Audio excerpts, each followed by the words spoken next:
No, I got the.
One more time.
All right, y'all.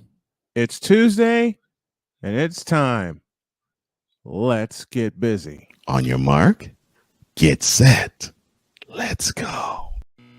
I can't do it. We'll do it live. Do it live! I'll write it and we'll do it live! Mister, will you please wake up? Montana looking, throwing in the end zone. Caught it! Right. Palmero over the head of Jenks. Uribe charges, throws, out! And the White Sox have won the World Series. And that'll do it. It's over. The Golden State Warriors return to a familiar place. They're on top of the NBA world. We're down to 2, now to 1. Here's Jordan. Yes! It's all over. The Chicago Bulls. This is Snowman in the Morning. Hey, this promises to be fun. Oh, yeah! Oh, yeah. And away we go. Good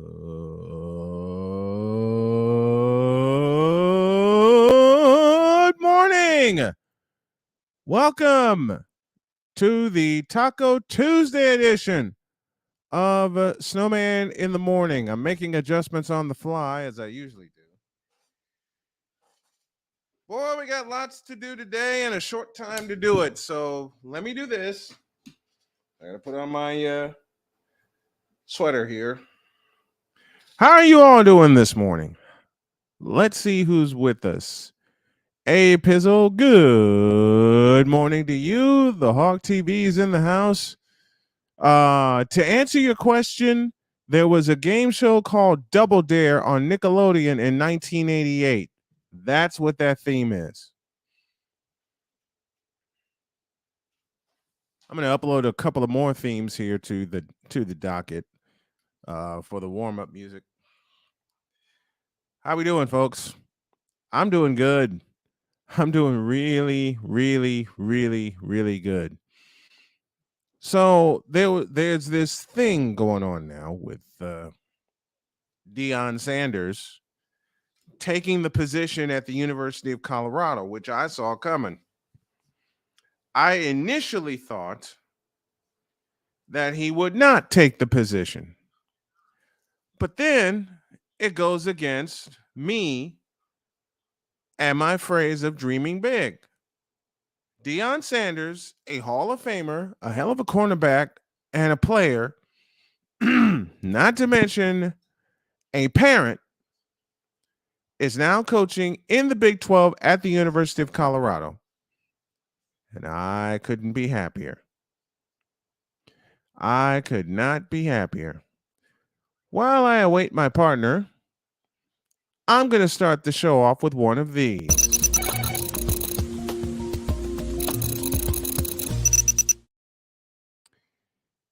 It seems like there's a lot of people in the black community that are so angry at Deion Sanders because he quote unquote owes the community because he took an HBCU and turned it into prominence.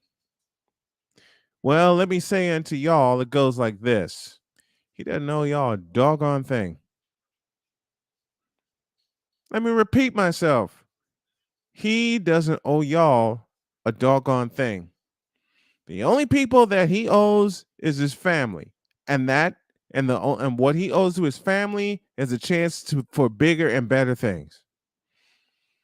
You have to remember that Deion took his own money, half of his salary that he was getting at Jackson State, and gave it back to the university. He put his money where his mouth is. Okay, can I say that again? He put his money where his mouth is. And he put his money back into Jackson State to upgrade their facilities. Now he doesn't have to do that, and now he gets a 5-year deal and a chance to turn the Colorado program around. My initial thought was that they should have gone with a Colorado hero in Darian Hagan. My thought has changed. My thought has changed. If they want to trust the program to Deion Sanders, I'm all for it. Because I believe Deion Sanders can do the job. You know what he instilled at Jackson State? Confidence and responsibility. Let me say that again for those of y'all in the cheap seats at the old Astrodome in Houston. There are two things that Deion Sanders instilled at Jackson State: confidence and responsibility. The responsibility of the student athletes to be student athletes. You're a student first before you're an athlete.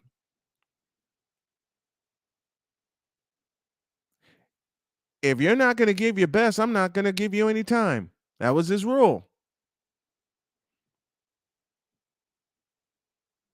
And that's something I will take with me as we here at the SDM Sports Radio Network and Snowman in the Morning move on to bigger and better things. When I say bigger and better, I mean just that. I'm talking about a show that I am doing with my friend Artie Source that y'all will see on Wednesday,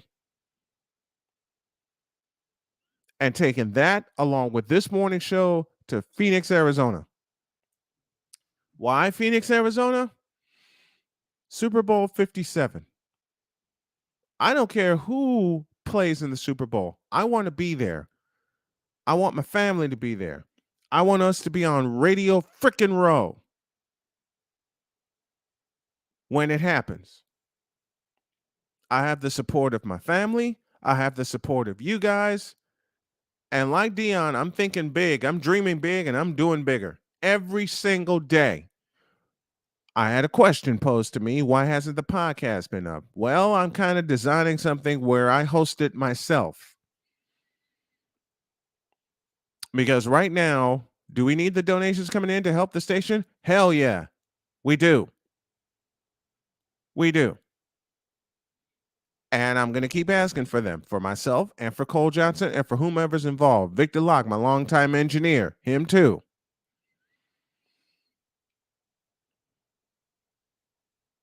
But Deion Sanders doesn't owe the black community a doggone thing. He got his first opportunity, took advantage of it for 3 years, and now he's got a 5-year deal at Colorado. Period. Period.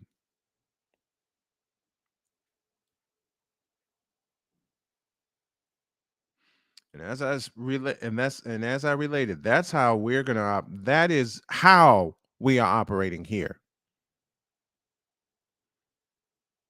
That is how we are operating here. And if people don't like it, they can hop right off the train and walk.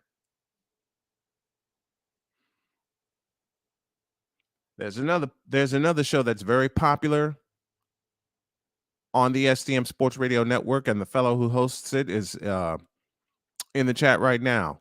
It's called the Fifth Down Sports Show. If I can do anything to help Chris Dietz and company get to Phoenix, Arizona, or Las Vegas, Nevada, in case we don't make it to Phoenix this year, I'm all for it. I'm all for it.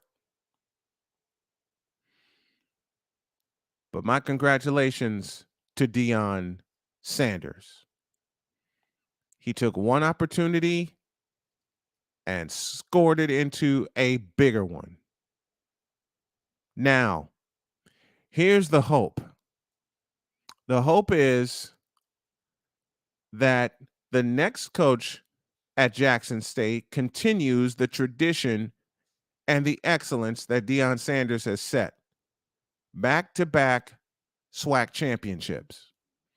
And not just that, continuing to mentor and be there for the students, for the student athletes,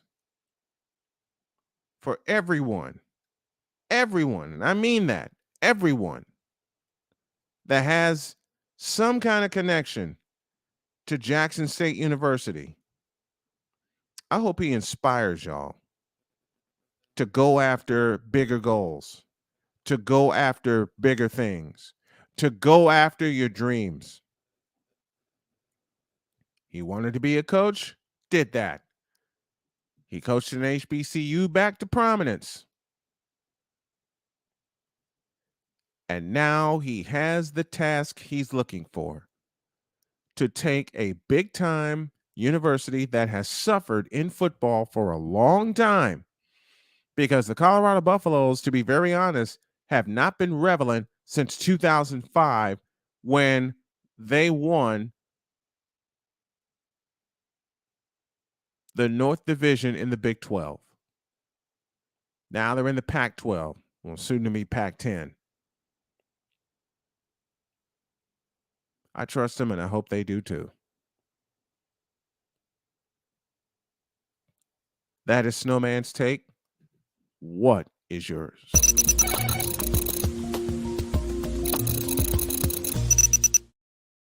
All right, to the chat we go.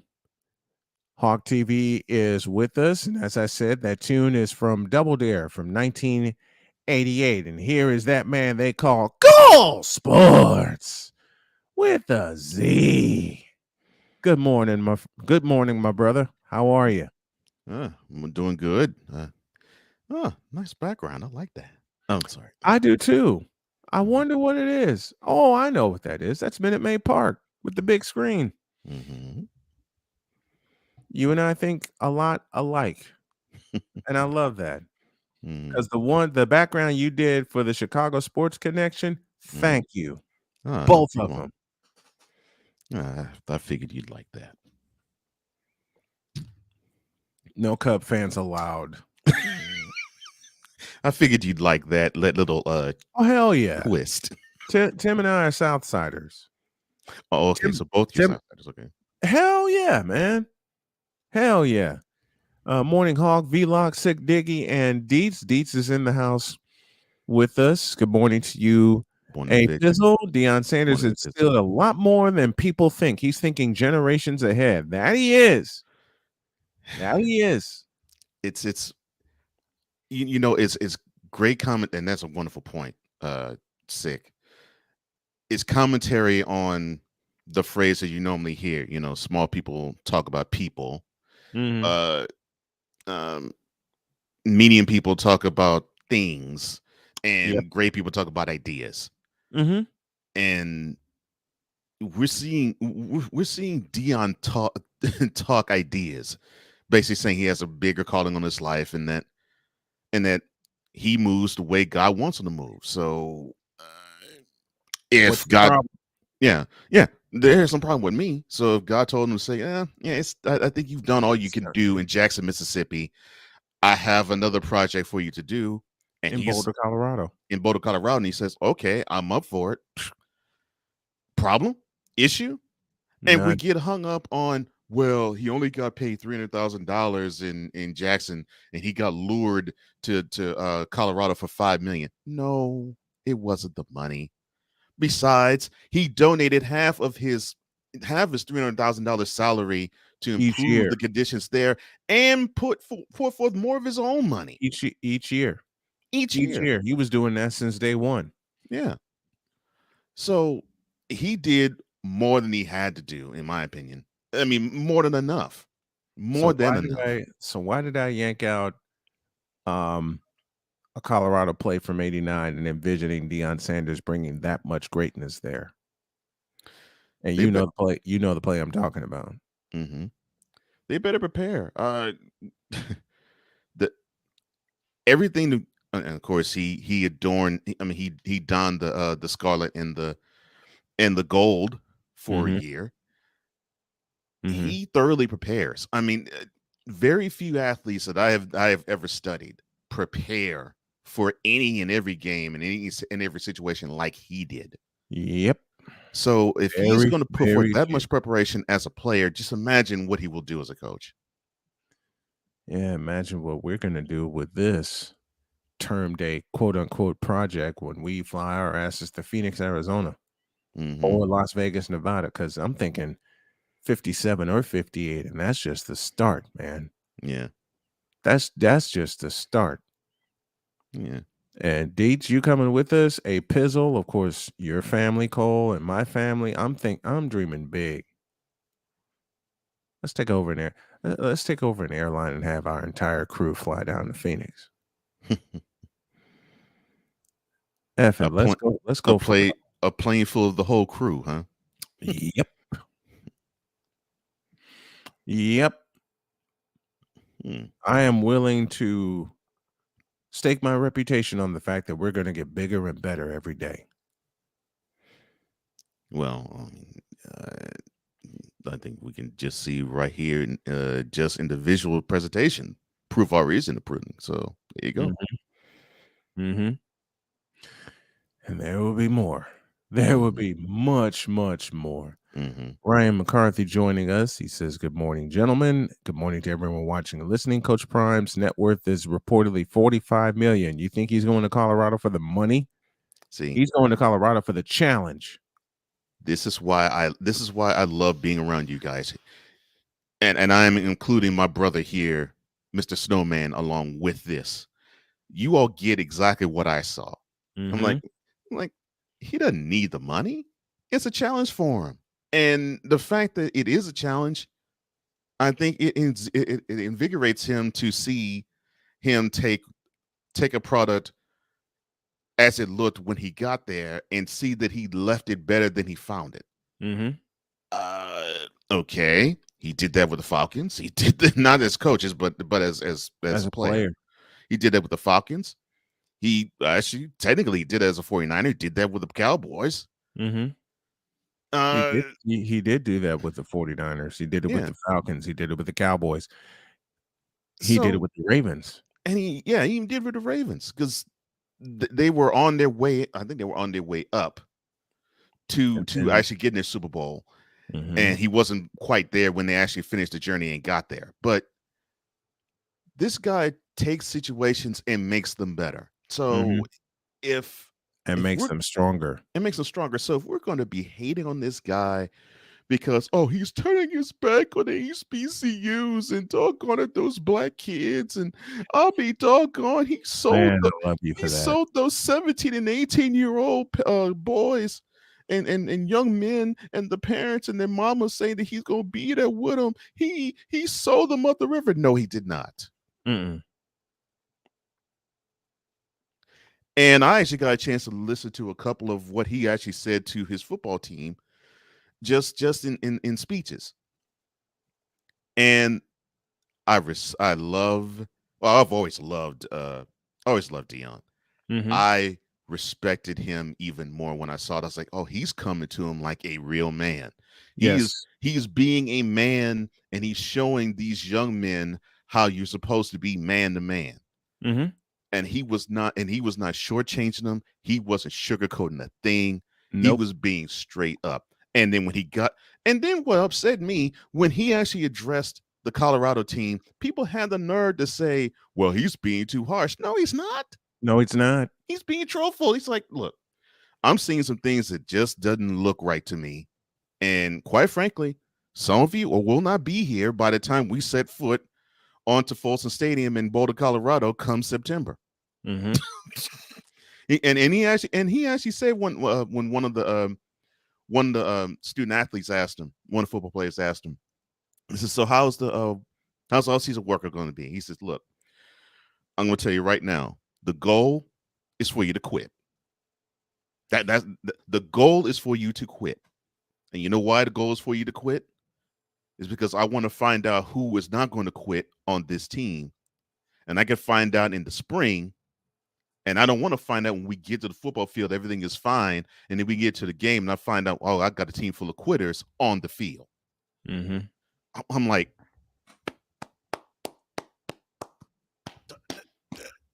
I'm sorry. He came to him real. Yeah, he came to him real. I'm like, I'm sorry. I don't see why anyone could have one critical thing to say about this guy. Not one. Well, one. Well, the black community went apeshit. Right, because that's what I led off with. That's exactly what I led off with, because my statement is the following. I want you to open that quote for me, because I'm going to make this a direct quote. Okay. Here we go. Quote. Deion Sanders doesn't owe the black community a doggone thing. Close quote. And that is what upsets me. No, your statement does not. Actually, your statement's correct. Because he's done more than enough. Before he became Jackson State's head coach, he's done more than enough for our community. That he has. It's just he's just basically cherry on Sunday to me with that situation. Mm-hmm. The nerve of these people to say that he's abandoning HBCUs, he's abandoning the black coaching, he's abandoning black people. I'm like, fools, this guy has donated more to, forget Jackson State, he's donated more to HBCUs than many of these alumni who are probably crying in their beer now saying, well, Deion's abandoning them children.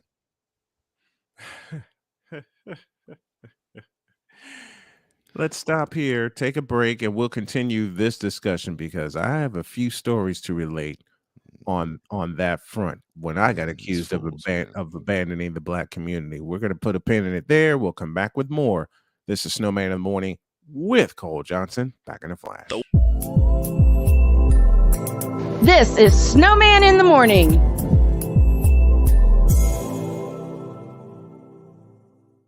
SeatGeek is the ticketing app for fans like Boomstick Lady. No free throw is safe from the roar of her sticks. SeatGeek helps her find a seat in the direct eye line of the shooter so she can sit where her boomsticks make the biggest boom. Everybody okay? SeatGeek handles the tickets to sports, concerts, and more, so fans can fan. Have you had a chance to visit the brand new Snowman in the Morning shop yet? You haven't? Then what are you waiting for? Go to our new web address, snowmaninthemorning.com/shop, That's snowmaninthemorning.com/shop, where you can shop for all kinds of items like a coffee mug, a t-shirt, a sweatshirt, a book bag, and everything else that you need to have the same outfits and the same gear that the crew has. And with each purchase, you will be helping the Snow Strong initiative. We got a lot to do in a short time to get there. Go to snowmaninthemorning.com/shop and get the same stuff that the crew has. And when you do that, tell them Snowman sent you. Thanks. This is a BS3 Network presentation. Politics. They'll write the law, but they'll enforce it differently.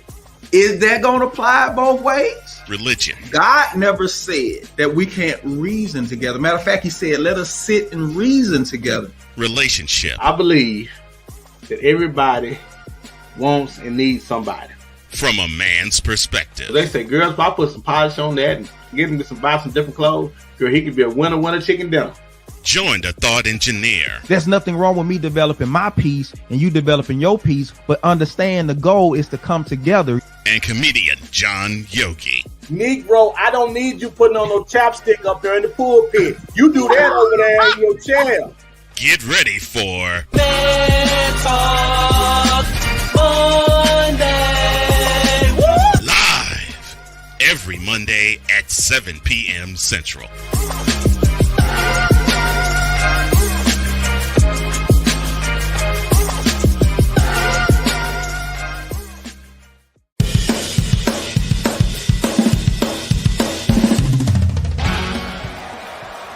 Steph Curry, Tim Anderson, Jordan Alvarez, And it's caught!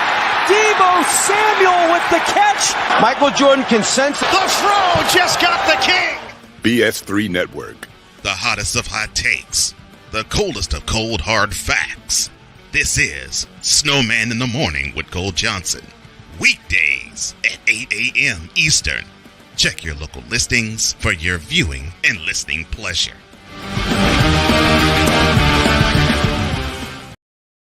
Snowman in the Morning with Cole Johnson is brought to you by Penis Water for the ebbs and flows of life. Trust Penis 15 Water. I hate you for pushing that button, but I love you for that also because you beat me to it by about 2 seconds. Cole and Snowman back here with you as we continue the Tuesday edition of Snowman in the Morning. Don't forget, join us on Patreon at patreon.com/SDM Sports Radio Network because we are trying to build something huge. And when I say huge, I mean just that. You can text the show at any time for those of you listening on the run at 812-274-5307. And you can also help us both with a cash app. The $ tag for me is Tallman Dr. K50. And for my partner is host Cole Johnson. Now with all that out of the way, I saw one play in last night's game. One. Guess which one it is? With the winning touchdown? Yes. I paid attention to the alerts because I didn't want to watch that crap. And as usual, the Saints made it really difficult for Brady. For some reason, the Saints just make it difficult for him. But Brady came back and they were down 16-3 with 3+ minutes to go in the game, and they roll out with a 17-16 victory in 2 minutes. Yeah, 2.5 minutes. In 2.5 minutes. So you know what the narrative is going to be if a certain Bradyite shows up here. Yeah, Tom Brady is proof that he is the greatest quarterback of all time because of last night's performance. Child, please. 17-16 is indeed the final. Tampa Bay wins. They now lead the NFC South, which, to borrow from a popular YouTuber, is the tank division. Well, this year definitely is. I'm sorry. And from the Wonder Bread choir selection, because Tom Brady, they say, is not the greatest of all time, the selection is entitled You Trippin'. God,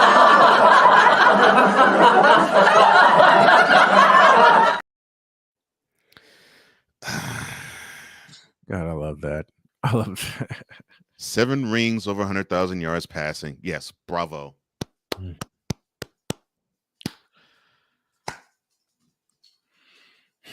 But I still see 3 L's in Super Bowl. Now, whenever God can come down and erase those 3 L's, then we can talk greatest of all time. Until then, no, never. Those words will never come out of my mouth unless I am parroting him or clowning somebody. That's the only one. That's the only way you hear me say Tom Brady is the greatest quarterback in NFL history.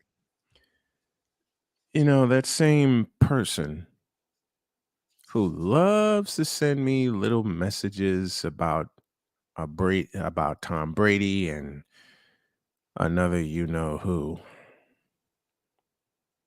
And I promised myself I would not touch that this morning. Although it's like Thanksgiving. It's like Thanksgiving. You get a plate, you eat it, you want to get seconds, and you want to pile it up, and your stomach's going, "No, don't do it, man." And your eyes are going, screw it. And you fill up anyway, and you pay for it. Yeah, and you feel even worse than you did before. Yeah. Yep. Yep. Deets in the chat. So the 3 L's trump the 7 wins? Yes. Yes. Especially the last L, because 2 minutes ago in the game, he went and coughed up the football. And coughed up the football. 500 yards, 505 yards in the Super Bowl. Absolutely fabulous. What happened in that Super Bowl? Deets, I'll put it this way, sir. To you, who's the greatest basketball player of all time? And I'm asking that to you to prove a point. Well, for me, you know who it is for me. Yeah, it's the same for me. Because I watched him play live in the NBA World Championship Series at Old Chicago Stadium, where I left without ears and a voice. I left without ears, man. Look, I respect Brady. I do. Now, some decisions make me scratch my head, but I still respect him, and he has put forth a great body of work. Now, I'll say this: he is the most accomplished, I'll probably say now, football player in the history of the sport. Yes. I will say that. His resume is better than anybody else's that you could put up against, including the fellow who I deem to be the greatest of all time. Right. Yeah. Just by sheer time on the field. I mean, you can't shame a guy who's actually been on the football field for 22 years as a starter. So no, I'm not gonna hate on that. But yeah, I can't hate on that. But I have seen many quarterbacks other than him. And I could say there are few that are better, but I have seen the few which are better. Yeah. Sorry. Yeah. Morning, Wise. What's up, Wise? Hope you're feeling better, man. When you bring up the point of your fandom saying and back it up with the fact that you have seen better, you and I both. I mean, hell, a black quarterback went to the CFL after leading the University of Washington, won 5 consecutive Grey Cups, and then came and kicked ass in the NFL. Does that tell y'all anything? Yeah. I mean, let's go down the list. Warren Moon, who I just described, Jim Kelly, who I loved watching, not only at Miami, but with the Buffalo Bills. And by the way, Jim Kelly was a part of the Houston Gamblers. Yes, he was. And one of the greatest left-handed quarterbacks I ever saw play was plucked by Bill Walsh. His name, Steve Young. I remember seeing him when he was in Brigham Young, and I was thinking, And then when he was with the Express, I was like, yeah, he's kind of, I like his style, but he seems to want to run a lot. Yeah, he was raw. And then cut to when Walsh got a hold of him, and I saw how he was in the early 90s. I was like, oh man, his style changed. He needed the right coach. And he the right coach in college with Lavelle Edwards. Right. He did. There's He a did. name for you. There's a name for you. I haven't heard in a Late minute. great Lavelle Edwards. Yeah. And Bill Walsh was that guy for him. And Mhm. I love the fact that he could still scramble. And this is the point I always make with running quarterback fan. Please do. Please make the point. It is not that I do not want quarterbacks to run at all. No. Right.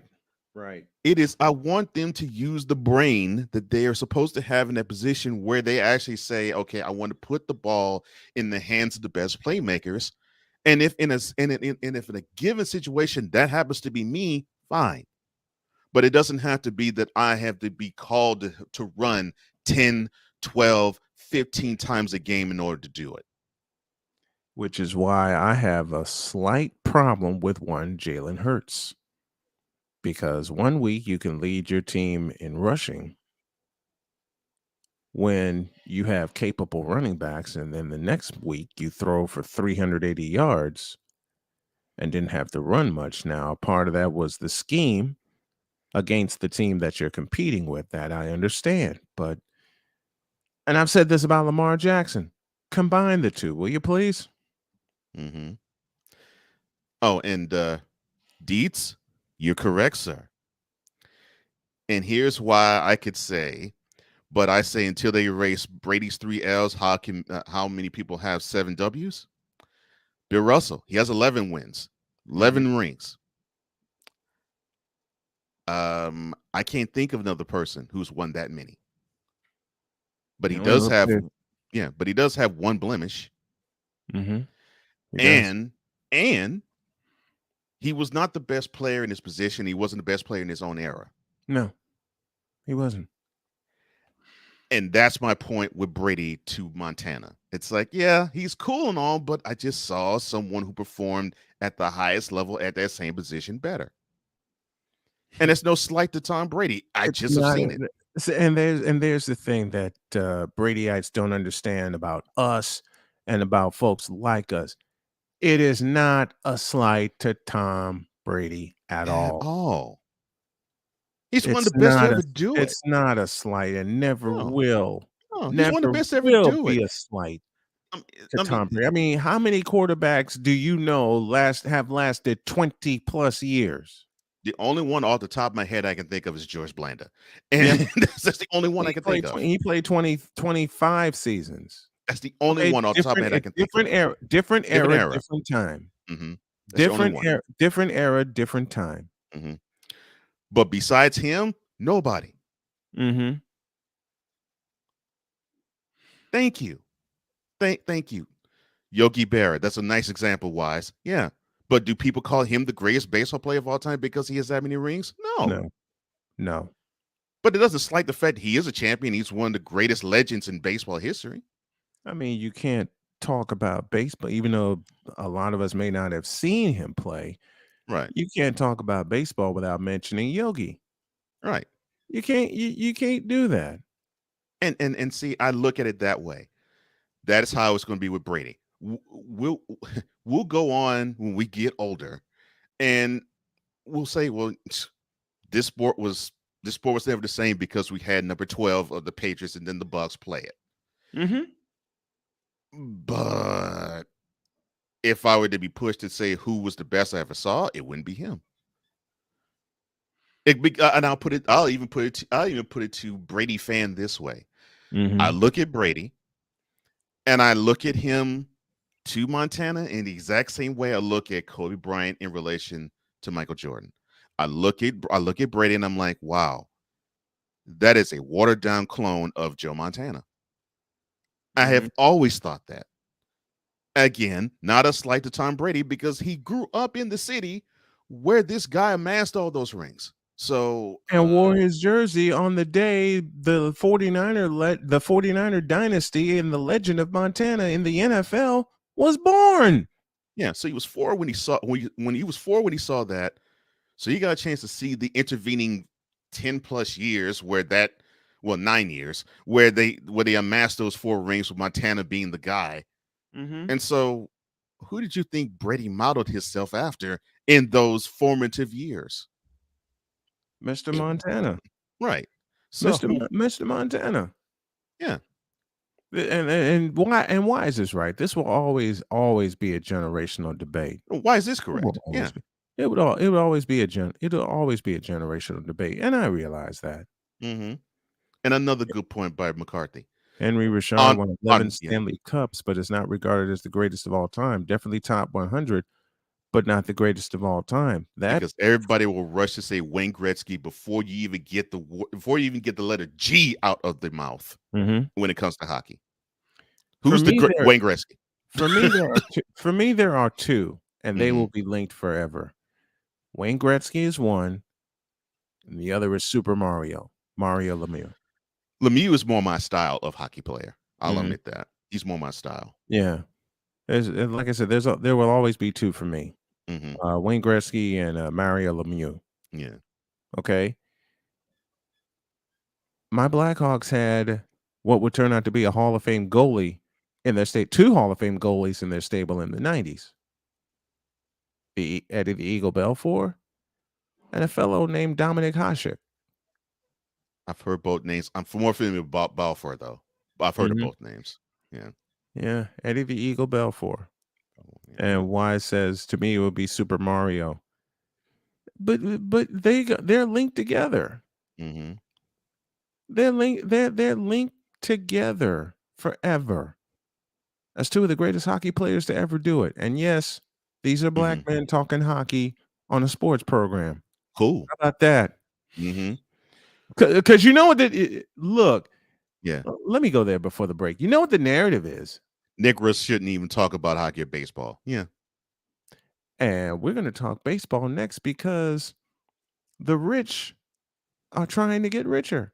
Mm-hmm. Okay. What we're going to discuss next, A, is baseball, and B,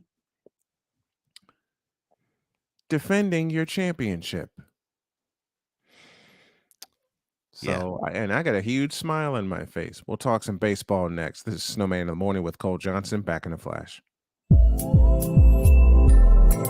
This is Snowman in the Morning.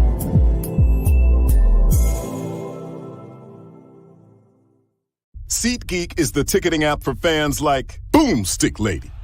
No free throw is safe from the roar of her sticks. SeatGeek helps her find a seat in the direct eye line of the shooter so she can sit where her boomsticks make the biggest boom. Everybody okay? SeatGeek handles the tickets to sports, concerts, and more, so fans can fan. Have you had a chance to visit the brand new Snowman in the Morning shop yet? You haven't? Then what are you waiting for? Go to our new web address, snowmaninthemorning.com/shop. That's snowmaninthemorning.com/shop, where you can shop for all kinds of items like a coffee mug, a t-shirt, a sweatshirt, a book bag, and everything else that you need to have the same outfits and the same gear that the crew has. And with each purchase, you will be helping the Snow Strong initiative. We got a lot to do in a short time to get there. Go to snowmaninthemorning.com/shop. and get the same stuff that the crew has. And when you do that, tell them Snowman sent you. Thanks. This is a BS3 Network presentation. Politics. They'll write the law, but they'll enforce it differently. Is that going to apply both ways? Religion. God never said that we can't reason together. Matter of fact, he said, let us sit and reason together. Relationship. I believe that everybody wants and needs somebody. From a man's perspective. They say, girls, if I put some polish on that and get him to buy some different clothes, girl, he could be a winner chicken dinner. Join the thought engineer. There's nothing wrong with me developing my piece and you developing your piece, but understand the goal is to come together. And comedian John Yogi. Negro, I don't need you putting on no chapstick up there in the pulpit. You do that over there in your chair. Get ready for Monday. Live every Monday at 7 p.m. Central.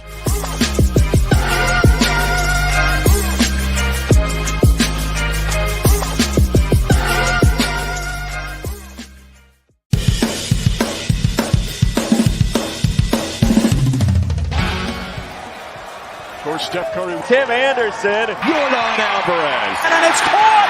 Debo Samuel with the catch. Michael Jordan can sense it. The throw just got the king. BS3 Network. The hottest of hot takes. The coldest of cold hard facts. This is Snowman in the Morning with Cole Johnson. Weekdays at 8 a.m. Eastern. Check your local listings for your viewing and listening pleasure.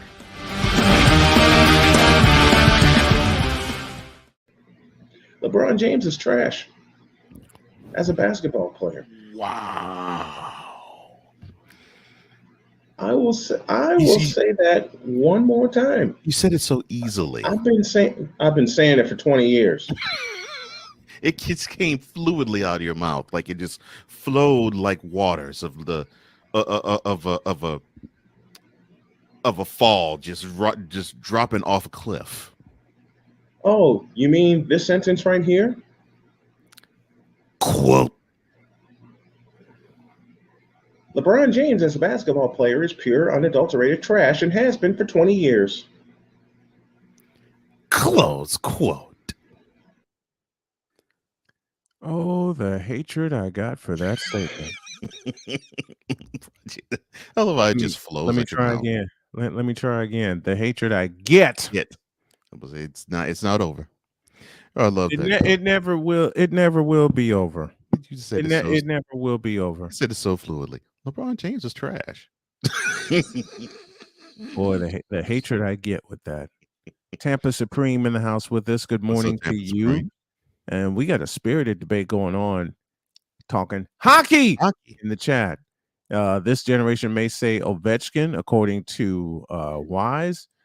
Connor McDavid may have something to say about that, according to Mr. McCorfey.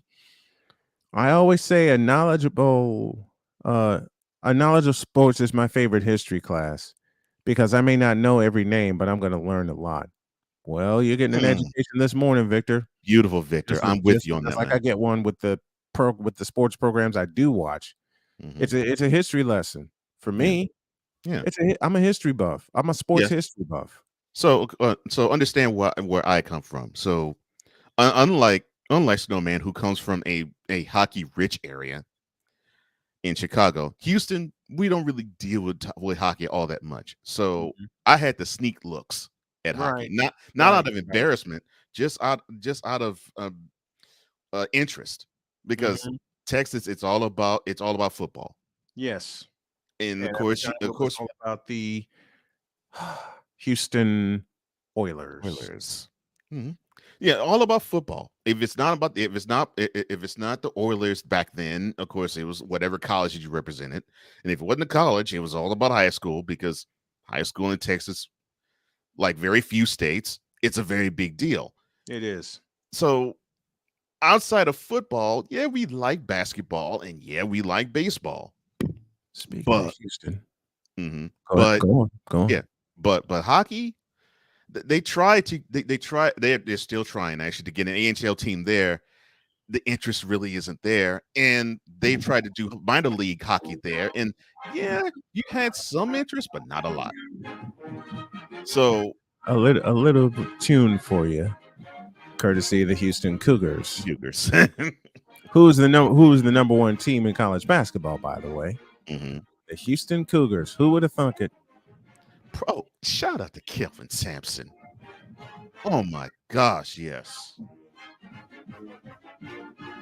Because people were thinking this program was done for. Dead.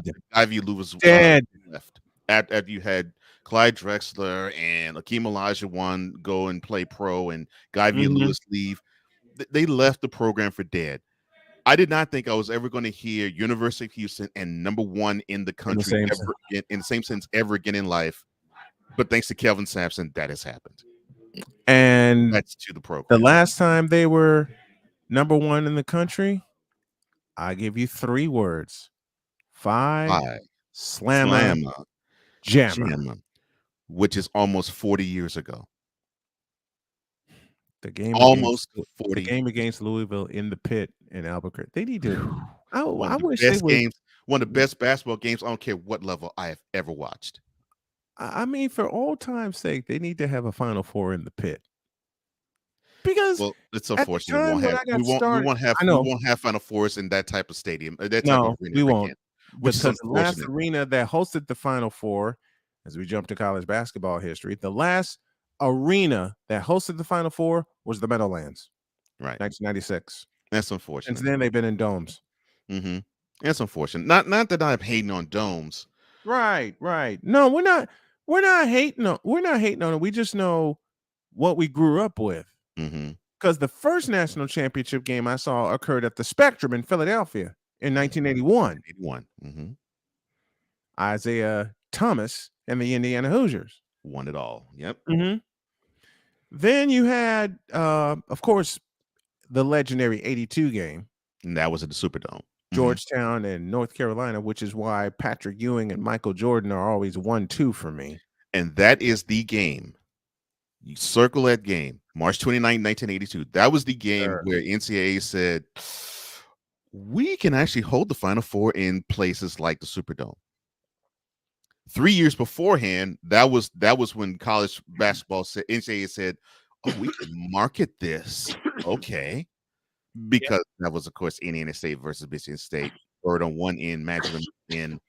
And that ended up being the highest rated basketball game ever watched on TV. And ever. 43 years later, that still stands today.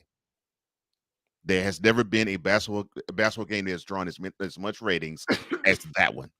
1979, the NCAA Finals, NCAA National Championship. I challenge anybody to find another basketball game that actually had better ratings than Salt Lake City, Utah. Salt Lake City, Utah. Mm-hmm. At the Huntsman Center. Mm-hmm. Salt Lake City, Utah. So yeah, I'd circle that game. I think March 26th was when they played it. Yes. So I circled March 26, 1979 and March 29, 1982 as the two hallmark moments for college basketball, because because I think NCAA said, oh, with the 79 game, okay, we can actually market this. This can become national. And 82, it was like, okay, we can actually host it in a big venue. 62,000 plus in the Superdome on that night. Excuse me. Yeah. You ever take a drink and it goes down the wrong pipe? Often. That's what just happened when I took a drink of water here. 9 minutes before the hour, taking a trip down memory lane. But when I saw Michael Jordan hit that shot, and my whole family was watching it, we were all like, damn. Because an 18-year-old freshman, steely nerve. I'm talking to you, bronzexuals. Listen to me carefully. Listen to this history lesson carefully. An 18-year-old freshman, it would have been 19 at the time because his birthday's in February. Yeah, it would have been 19. Yep. A 19-year-old freshman hit the game-winning shot in front of 62,000 people and brought his team to a, say it with me, national championship. Oh, and I thought Jordan liked the jump shot. You know what? Can I go there? Can I go there? I mean, that's what I heard. In many ways, in many ways, when he got to North Carolina, he was very much raw. Oh, he was high school in raw. Wilmington. Oh yeah, he was extremely raw.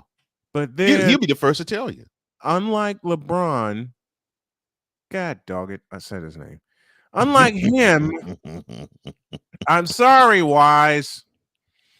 Unlike him, he got plucked by Dean E.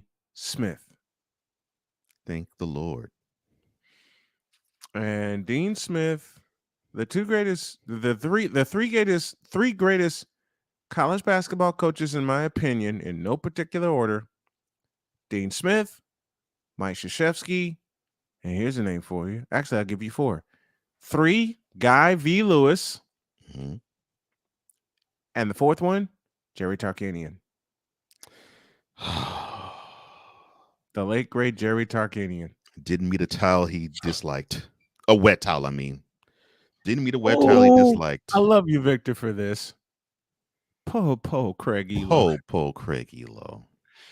What did Jim Durham say in that clip I showed you from 91? And it always happens to Craig Elo.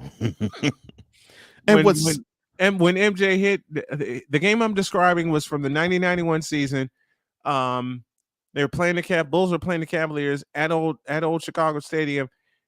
He backed it, and thank you, Wise. I totally forgot about. And then of course there is the Wizard of Westwood. John Wooden is on the list also. Thank you, Wise, for that. Jordan backed in, got fouled by Elo, and threw it over his head, and it softly went in the basket. What sucks about that is Elo actually was a pretty good player. Yes. He actually was a pretty good basketball player. I mean, I don't mean he was run of the mill. He actually was pretty good. He was one of the major options on that Cavs team, which was a really good team. Yes. It just so happened, and he was a good defender. It just so happens that he was a hell of a defender. Let's not get it twisted. Yeah. Craig Elo was not a scrub. No, not unlike some of the folks we see today in the NBA. Total scrubs getting minutes. Okay. It just goes to show how great Michael Jordan really was. I echo the words of Jim Durham, and it always happens to Craig Elo. I'm going to find that clip tomorrow, and I'm going to play it during my broad sexual confession, because I've heard it once. I heard that once. I'm loaded for bear for tomorrow. Oh, Lord. Oh, good Lord. I'm loaded for bear for tomorrow, and I hope you are too. Matter of fact, I know you are. I just don't know which character is going to come out. This is Cole we're talking about, folks. And Cole, let me show you some love right now. Let me show you some flowers right now. You, my friend, were the perfect and only candidate I had in mind to be my partner on this show and give it the sense of order it needed. And that could not have been more true beginning in April of this year when I went in the hospital to have my surgery.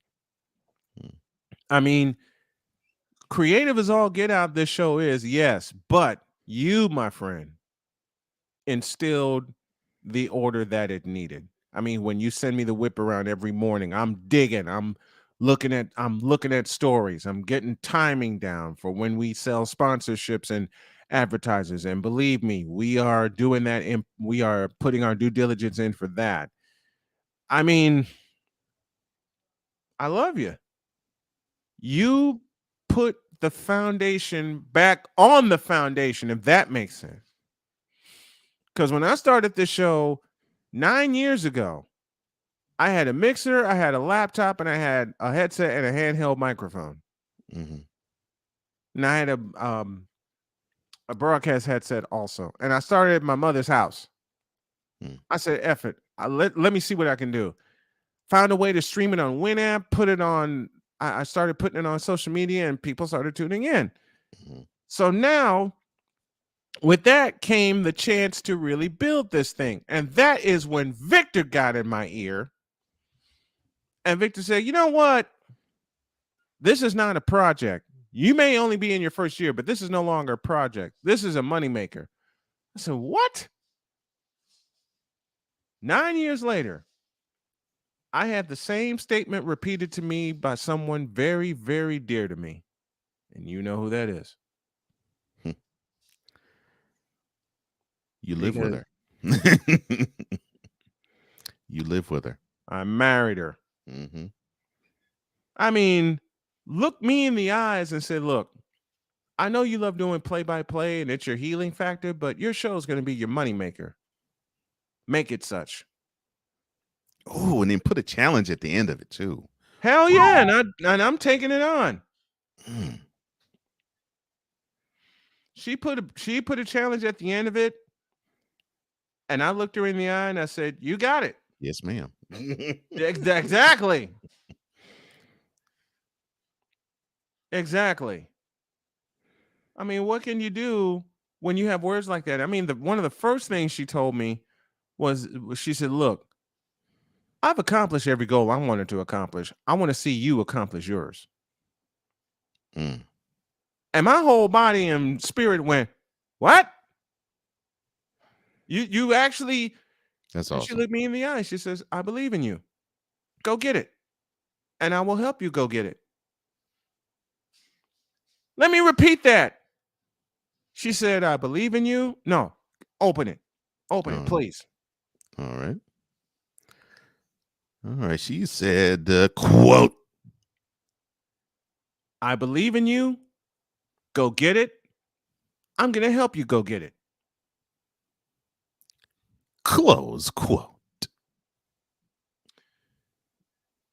The words of the late, great Jim Valvano are in my head right now.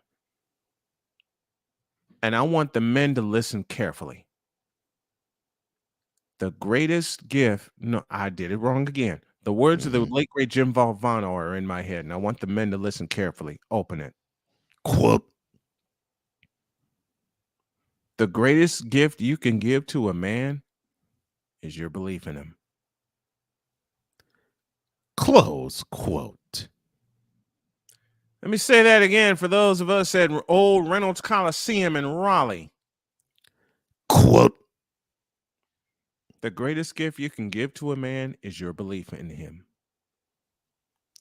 Close quote.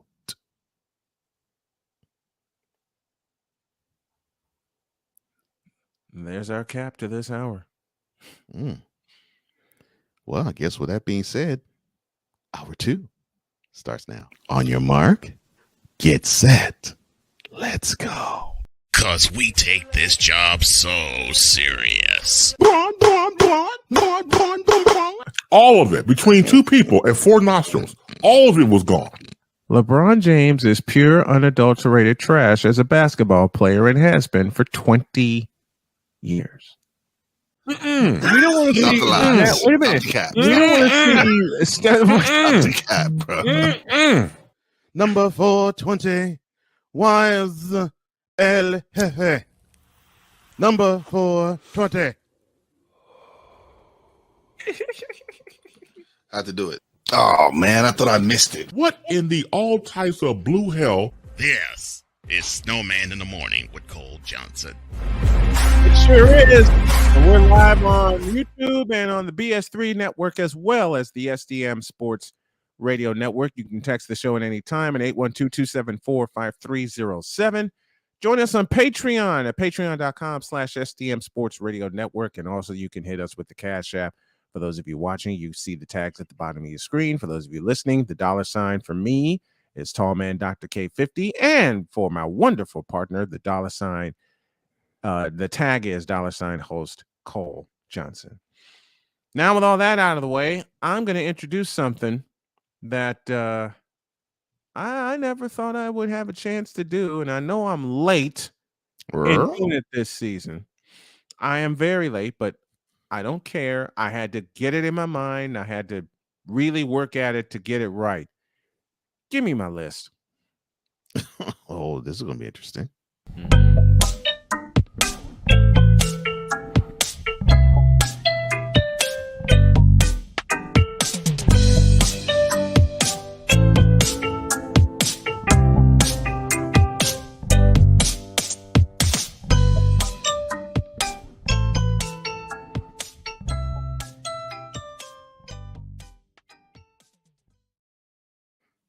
List is presented by SeatGeek. Use the code Snowman when you're scouring the internet for resale, for tickets on the resale for any event, concerts, sporting events.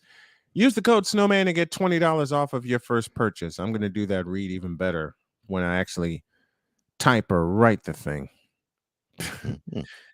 Yeah, I can't improvise as much anymore. I'm old. This is the list. This is my top 5 entering week 14 with now this week in the books, and I think that should be week 13. No, that's week 14. I got it right. My brain hurts. It should be should be entering week 14. All right, here we go with the list. Number 5, the Miami Dolphins. Figure it out, Tua. You can't be consistent one week and inconsistent the next, and you have 2 good running backs there, Raheem Mostert and Jeff Wilson Jr., plus you got a former offensive coordinator for a team I'm going to mention later. Figure it out, Tua. Do they want to use them? And that's the key question. Mm-hmm. Number 4, the Buffalo Bills. The conundrum of Josh Allen. Should I run? Should I throw? Find a balance, Josh. Please. That's what I'm begging you. Find a balance. Mm-hmm. You know why earlier I said Josh Allen could be Jim Kelly? I see the same tools. And he could be. I see the same people thought I was crazy for saying that. No, you're not. He could be. Mm-hmm. He could be a Jim. And in fact, I think he could fashion himself to be a Jim Kelly type. Mm-hmm. Yeah. I mean, he's got a fabulous arm. Okay. Can That drop arm is awesome. dimes in a heartbeat. You got your weapons, but the reason I put the Bills at 4, lack of a running game. Or lack of a trust of their running game. Right. Even better. Even better. Even better.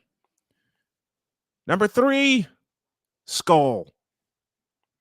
And I'm waiting for the other shoe to drop with them. Here's what I'm waiting for the other shoe to drop with them, and you know what that shoe is. Yeah. I don't need to say anything more. Number 2, these guys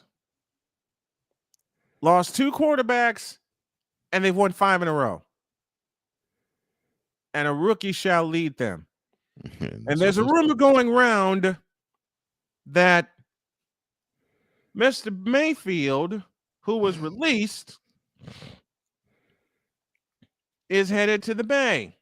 What did I say to you the moment the wire came down for Mayfield to be released? Yep. Yep. But see, this kind of tears me because, well, let's just put it bluntly. Baker Mayfield's been awful and inconsistent as hell. Last year. He definitely was awful last year. And he's been horrible this year. Horrible. I mean, horrible. But then you have the mind of Kyle Shanahan. Mm-hmm. You have the mind of Kyle. Can he rescue Mayfield? But as far as that rumor goes, I'll believe it when I see it. And at number 1, you got these guys, the Philadelphia Eagles. What can you say about the Philadelphia Eagles? The NFC is going to go through Philadelphia. All right. The NFC Championship game is going to go through Lincoln Financial Field. That performance Sunday. Oh my gosh. He single-handedly kicked Tennessee's ass. Single-handedly. I said it.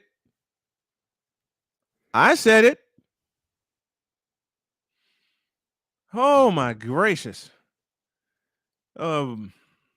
Yeah, so Victor Locke says, "Oh, so Baker's not the answer for Carolina? Who'd have thunk it?" Exactly. 100 Vic. Mm-hmm. Oh boy. That's my list. Close it.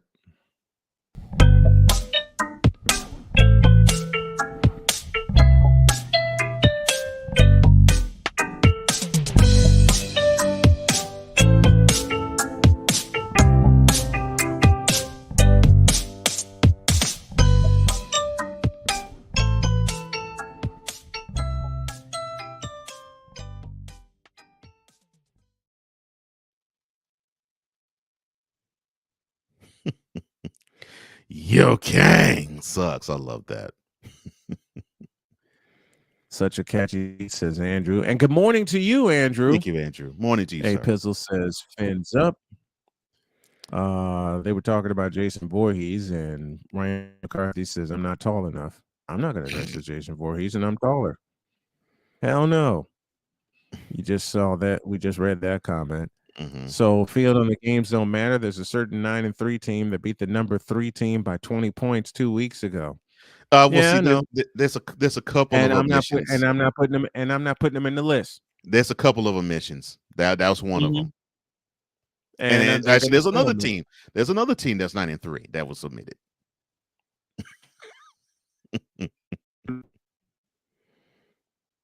Because I literally wrote that this morning. Mm-hmm. I literally wrote that this morning. Okay, I don't care about the Cowboys. They're 3. All right, I'll put it this way: Cowboys But 9-3.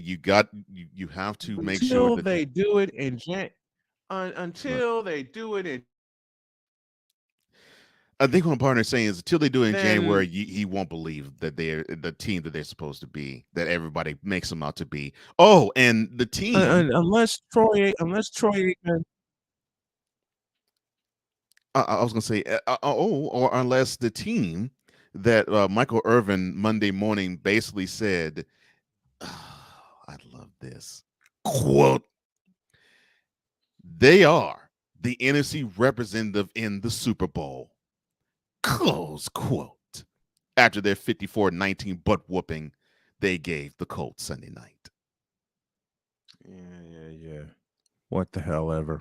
I put it in the BS3 network chat, and I basically said 3 words: get your mans. Get your mans. Because I'm sorry, I do not see Super Bowl caliber team on this squad. I don't. The defense is getting close to that. I don't see it. I don't see it. Because I see too many teams that are better than they are. It's just that simple.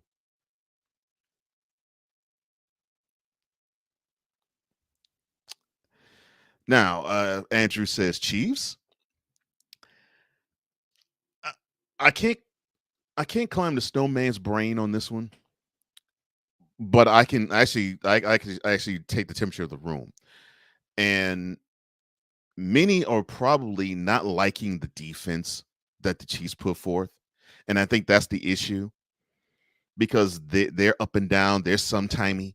And I think that's the issue that people have nationwide when it comes to critiquing them.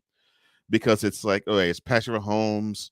Yeah, he has some good weapons. Definitely the biggest weapon of all is Travis Kelce. But for them, it's can the defense give you that key stop late in games? So they saw it Sunday in Cincinnati. The answer to that question is no.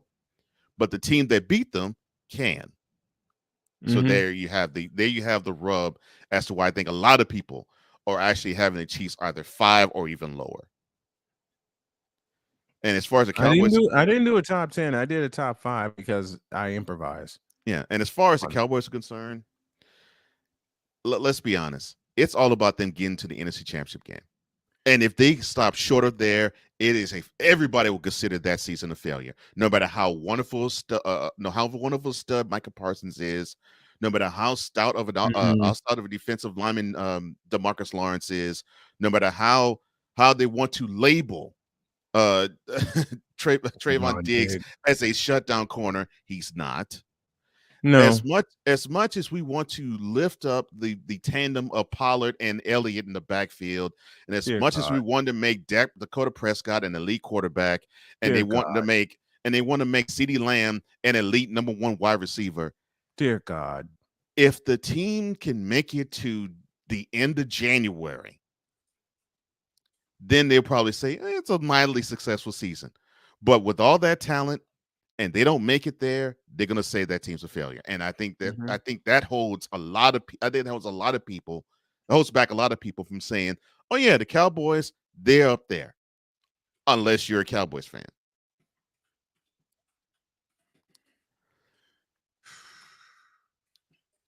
And the bad part is they're still going to sing their praises. Oh, of course they are. That's right. Dak is a Hall of Farmer. Hall of Farmer. I remember the first day you played that. When you put that graphic up. People don't know how to freaking spell. Yeah, they don't. You understand me? People don't know how to freaking spell. Yeah. And that's no, they don't. And that graphic right there that you put up, I may ask you to find it again. I think I for can Friday. I think I can find it. For Friday? Find it again for Friday. Yeah, I think I can find it. But that's why I don't have the Chiefs in my top 5 and I don't have the Cowboys in my top 5 because the Chiefs got whacked by the Bengals again. And that's another thing. the Bengals proved that it was.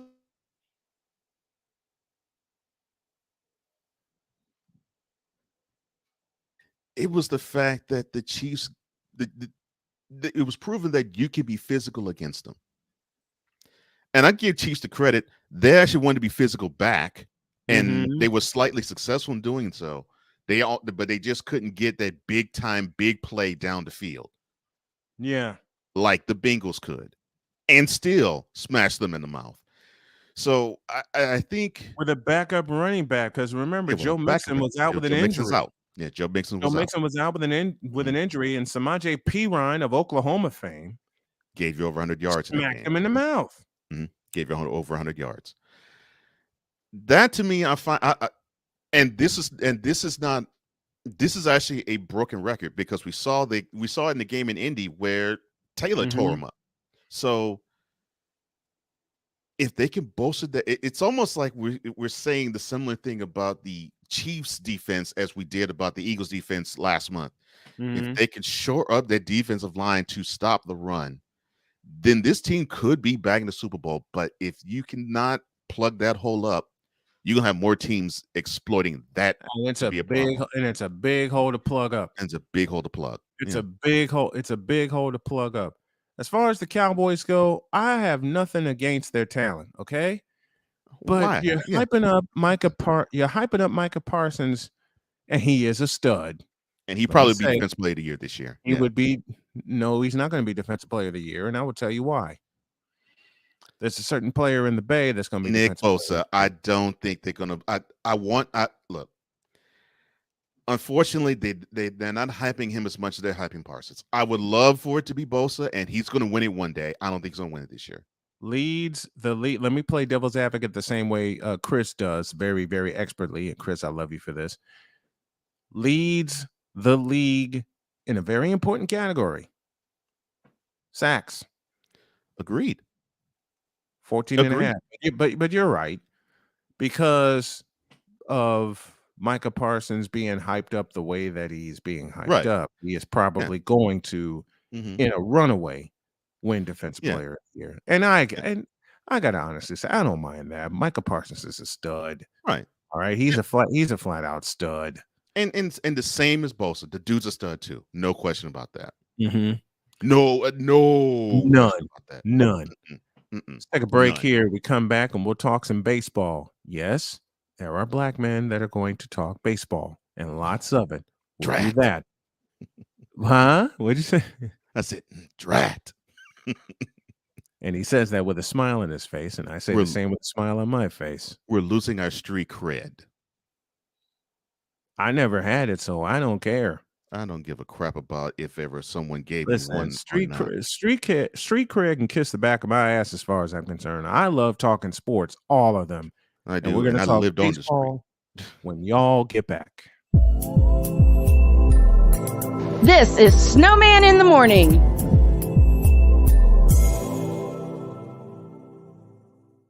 SeatGeek is the ticketing app for fans like Boomstick Lady. No free throw is safe from the roar of her sticks. SeatGeek helps her find a seat in the direct eye line of the shooter so she can sit where her boomsticks make the biggest boom.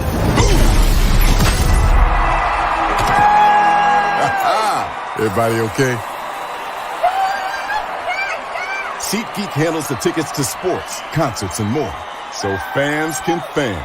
Have you had a chance to visit the brand new Snowman in the Morning shop yet? You haven't? Then what are you waiting for? Go to our new web address, snowmaninthemorning.com/shop. That's snowmaninthemorning.com/shop, where you can shop for all kinds of items like a coffee mug, a t-shirt, a sweatshirt, a book bag, and everything else that you need to have the same outfits and the same gear that the crew has. And with each purchase, you will be helping the Snow Strong initiative. We got a lot to do in a short time to get there. Go to snowmaninthemorning.com/shop and get the same stuff that the crew has. And when you do that, tell them Snowman sent you. Thanks. This is a BS3 Network presentation. Politics. They'll write the law, but they'll enforce it differently. Is that going to apply both ways? Religion. God never said that we can't reason together. Matter of fact, he said, let us sit and reason together. Relationship. I believe that everybody wants and needs somebody. From a man's perspective. They say, girls, if I put some polish on that and get him to buy some different clothes, girl, he could be a winner chicken dinner. Join the thought engineer. There's nothing wrong with me developing my piece and you developing your piece, but understand the goal is to come together. And comedian John Yogi. Negro, I don't need you putting on no chapstick up there in the pulpit. You do that over there in your chair. Get ready for Let's Talk Monday. Woo! Live every Monday at 7 p.m. Central.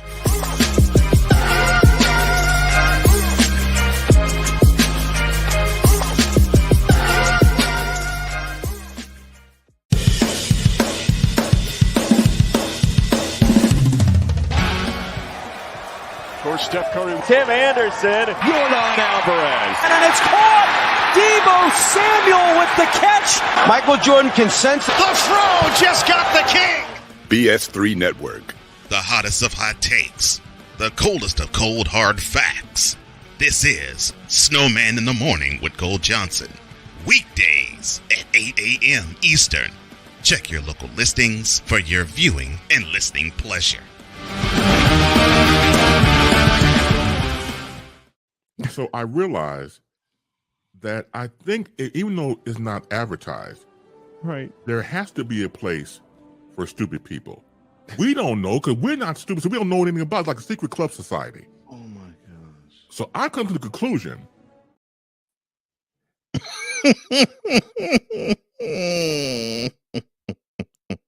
Right now. Oh, there we go.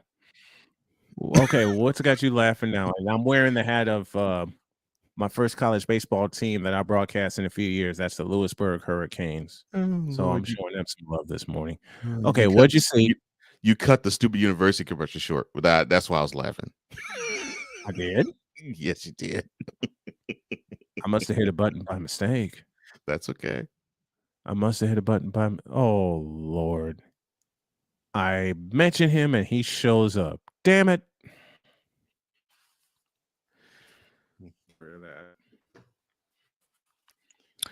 Rod West says reports are saying that Deion Sanders is getting Willie Taggart and Sean Lewis to join his staff. Well, that might be true. That really might be true. I just think that it would be a mistake on his behalf if that's the case.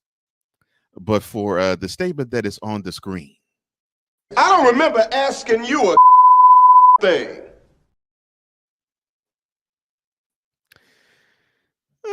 Feedback zone we go.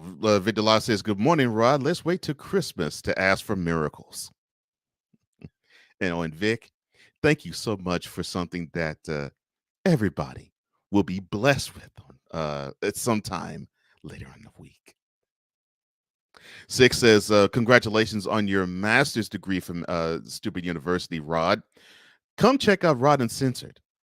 Nice plug. I like that. Willie Taggart is a great offensive coordinator, says Fit Down Sports. Okay, Dietz, he might be, but I believe he has the way to actually tap into better offensive minds than him. Rod says Warriors are done. Bishop, are the Warriors done? Whoa. Hell no. To the no, no, no. Hell to the no. Hell to the no. Yeah. To the no, no, no. Deet says, yes, terrible head coach, great offensive play caller. Might be. Like I said, I just believe that he has connections to better minds on offense, in my opinion.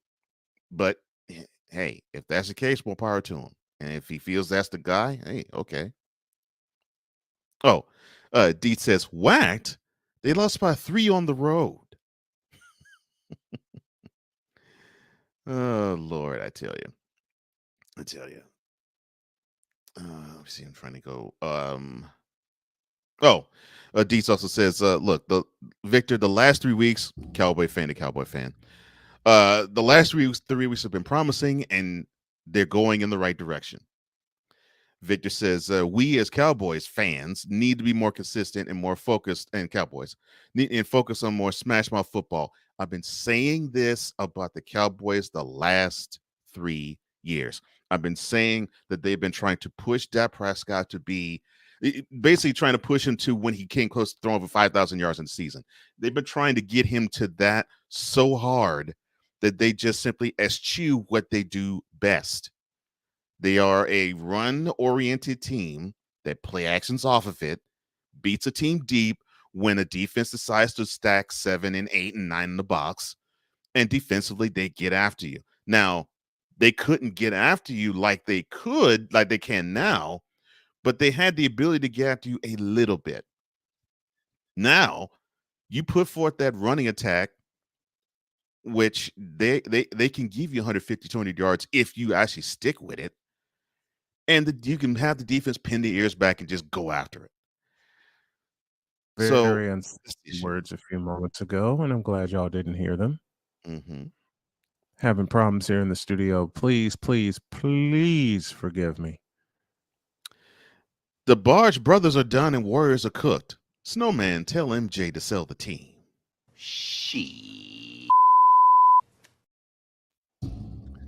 Okay, Rod. I'm staying calm because I'm half asleep still. I'm doing this without caffeine, and I got to remind myself of that because I haven't touched a piece of caffeine.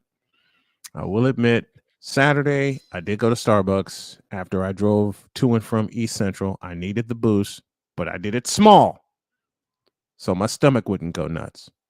Mm-hmm. No caffeine Sunday, no caffeine Monday, and so far no caffeine today. Although I may have to cheat because of this basketball roster that I have to fill in and a game I have to do tonight. See how the body reacts. And I know I can beat. I know I can kick the caffeine habit. There's one thing I need to do more of. Sleep at night. Mm-hmm. Okay. Now, what was on your Rod's mind? comment back up, please. That's where we were. Well, I'm sorry. Which one? Because he came back with another one. This one or this one? Well, he gets back with which one he wants to put forth. Deet says last week's Cole, 150 versus Minnesota, 160 versus Giants, and 220 versus Indianapolis. That has been my point. It's as if the coaching staff has forgotten that they could do that, and it took the injury to Dak and the game plan they implemented with Cooper Rush for them to really get it through their thick skull. Oh, the ticket for us to go as far as we can is to run the ball more. So yes, finally, I think it took that L they had in Green Bay, the one that you mentioned, the Green Bay L that. Well, I'm sorry, that's not the one. The Green Bay L where they lost only by a field goal in overtime. I think it was that really shook them, and they said, "Okay, yeah, we need to run the ball more." And look at the results. They've been undefeated ever since then. And then he says, like I said, shows promise in the last 3 weeks. I'm not saying that there isn't any promise to be shown there. I still will maintain there are better teams than the Cowboys, and I think that's the issue that I have. Otherwise, yeah, when they actually can put forth stats like that, they're hard to beat. I'll admit that. 6 says Rod West has wet. Oh Lord, Rod West has wet dreams. Huh? Don't read the rest of that. It's Rod West we're talking about. Being, oh Lord. Yeah, I have to. Tina Marie, sucker for LeBron. Cole, what would Rick James have to say about that? Sucker for love, sucker for love, sucker for love, baby. Cocaine's a hell of a drug. I'm just a sucker for your love, for your love. And yes, he would say, cocaine's a hell of a drug.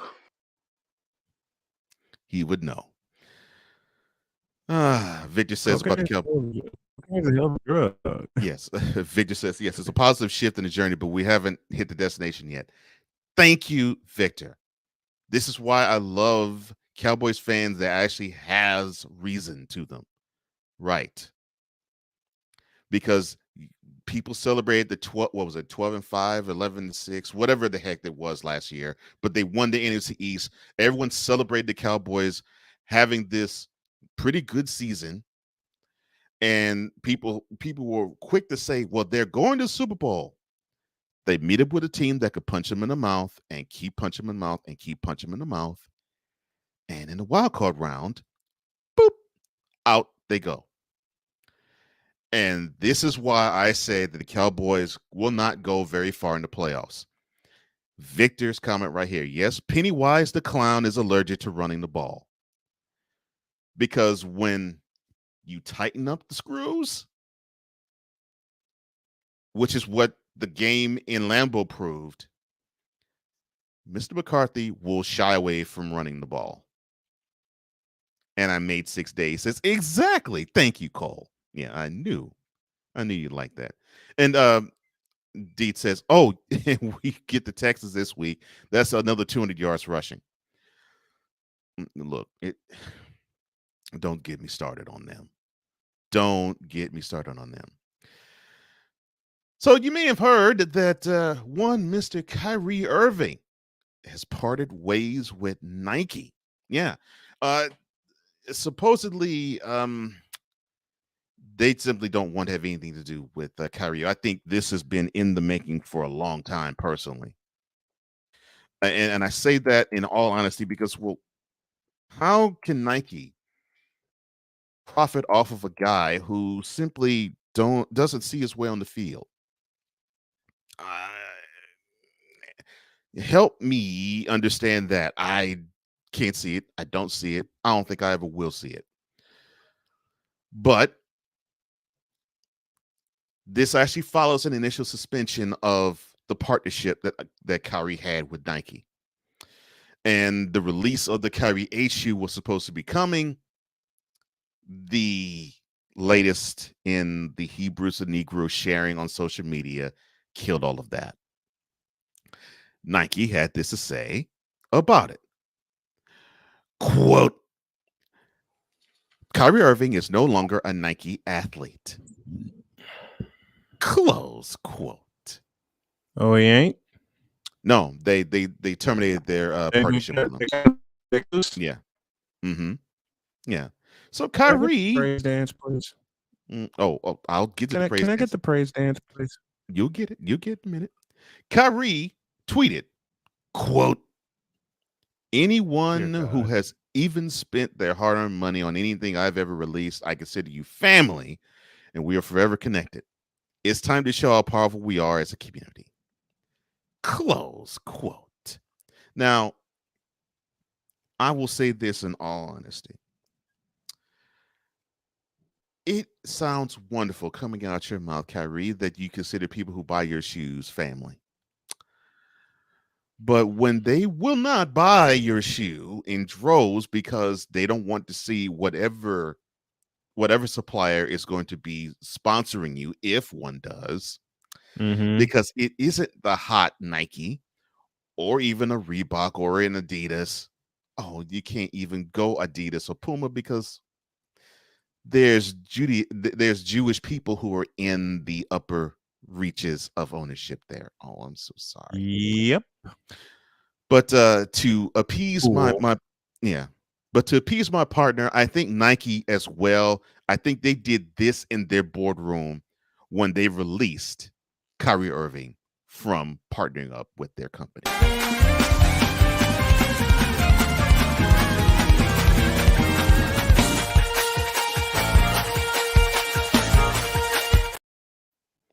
Do it again. Do it again.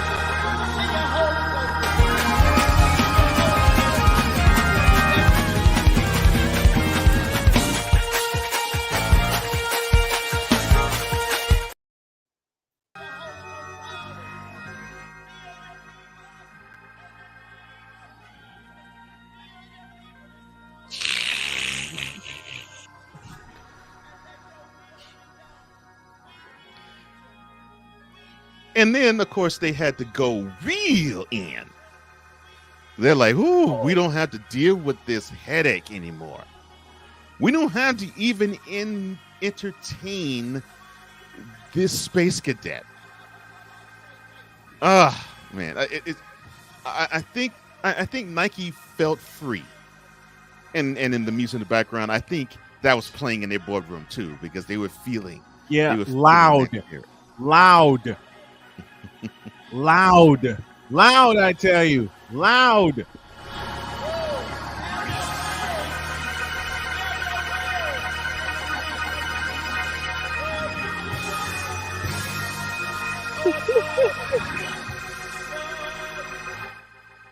Oh, they were celebrating.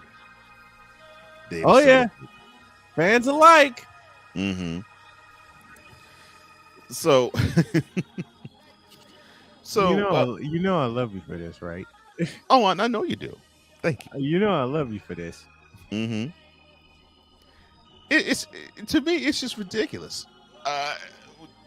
As a business, and people gonna be saying, well, Kyrie's getting the short end of the stick. He's being disrespected.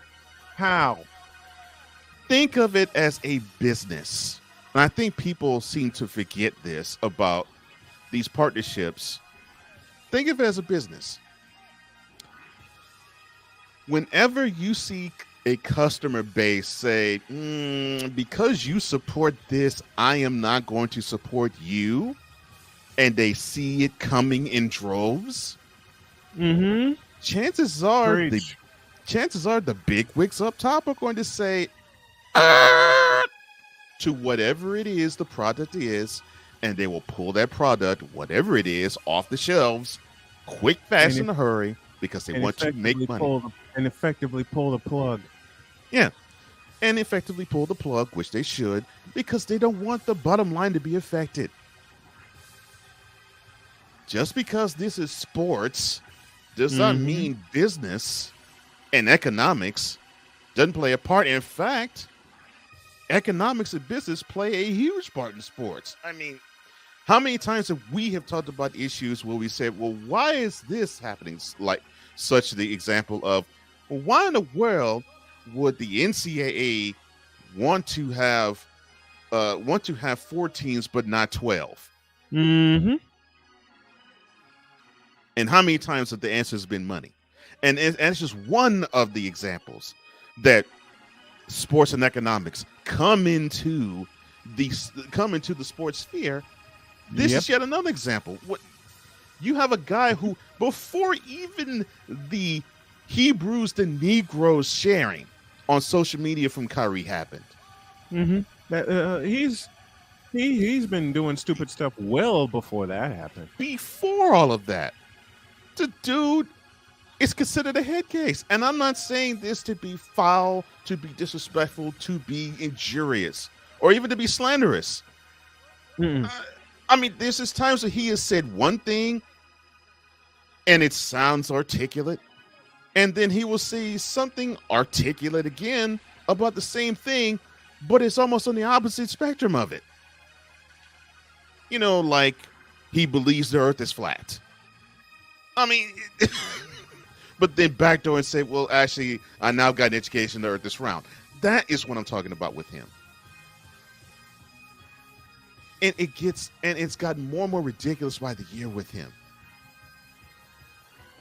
I mean, if it's not he stiffs his teammates because they decide to take the vaccine, but he doesn't, then it's he decides to take off because January 6th, back 2 years ago, almost 2 years ago, traumatized him. Yet we saw him celebrating with his sister when the Nets were playing somewhere. And he went AWOL to do it. And when his whereabouts were discovered, then that's when it was all good in the hood, so to speak. And if it wasn't that, it was he wanted to crap on the direction of the NBPA when it came to the bubble. He felt as though, whoa, heck, we shouldn't play in the bubble. We shouldn't even entertain playing in the bubble, where everyone else is like, we are.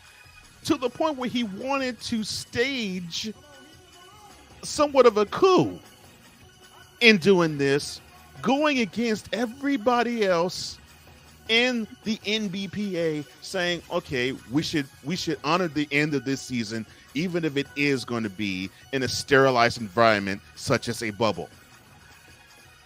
But he did that because he knew his Nets were not going to make the playoffs in the bubble. So it's things like that.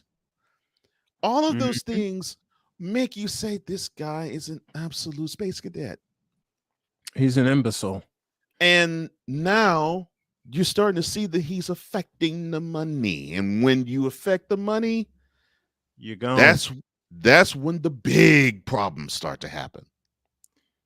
The CEOs of both Adidas and Puma are Scandinavian. However, the companies are still in Germany, but still on the opposite sides of the Arak River, though. Yeah. Mm-hmm. Yeah, I didn't say that they are owned by Jewish people, but I know there's in the upper reaches of both companies. There's a comment I should not put up by Dietz. I'll put this one up by Brian. Guys, brother again is in my office and he won't stop jumping up and down. Victor, oh Lord, I totally blame you for this.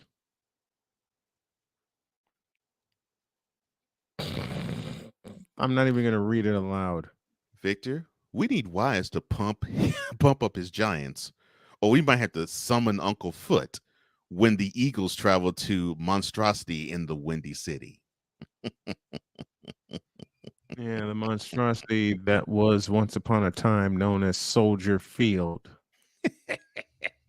And I say was known once upon a time as, because now they've turned it into a blankety blank doggone spaceship.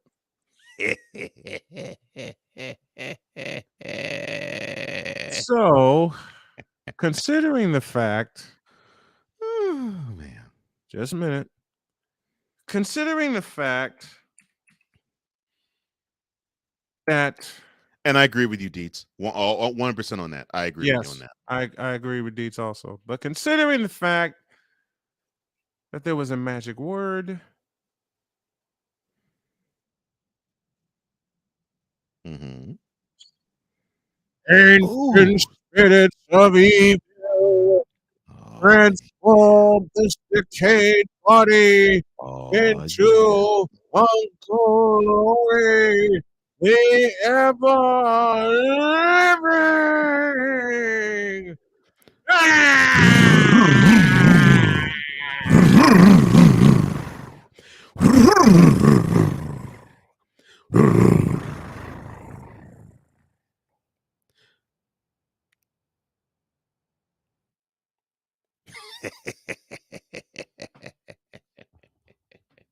You best not do what you.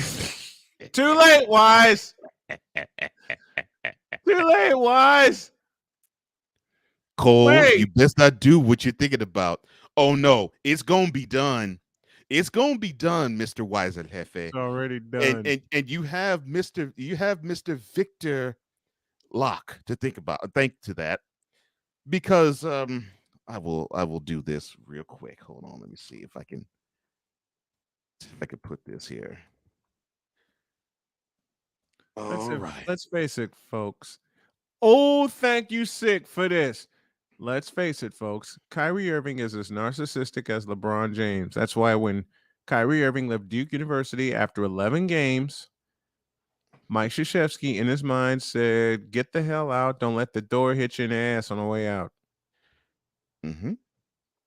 Period. Don't let the door hit you in the ass on the way out. Mr. Wise? That's what Nike said to Kyrie. Don't let the door hit you in the ass.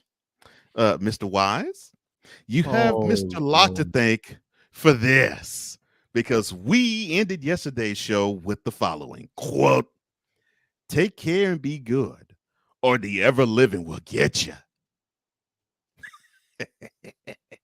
It won't be now. Well, Victor. It won't be now. Doggone it. It will be at some point, but it won't be now. How you doing, Cool? What's up, cool? At Not, some, not on let top me of use a COVID. word of yours. At some point, That's right. At some point, you will see Uncle Foot. It won't be now, but at some point, you will see that hideous beast. what do you call the Mum Ra. Yes, cool. Mum Yes, Ra, cool. aka the Chicago mayor. Yes. I did the chant. I did the chant. Yeah, and he loves doing the chant for I some did reason. the chant. He loves doing it for some reason. I don't know why. Why is this on top I of did battling the. COVID? Oh, now I'm blind. I'm blind. Oh, nice. In all seriousness, please heal up and get well, because COVID's no joke. Heck no, I man. dealt with it earlier this year. Yeah, I got it early on when the pandemic I began. dealt with it It earlier was this horrendous year. for me. Ooh. It was horrendous for me. I mean, to the point where I was, let me see, about at least once a week for about a month solid, I blew blood out of my nose. So yeah, that's no joke. It's no joke. Six says, I'm glad I grew up watching the Silverhawks instead of the Thundercats. Victor says, okay, I did do that. I got caught.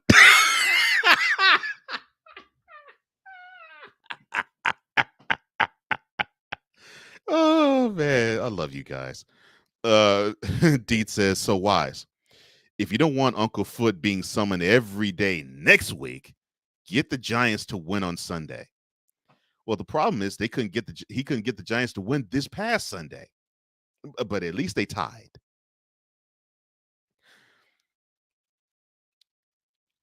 Dude, cool, says he couldn't smell for weeks. Dude, I couldn't either.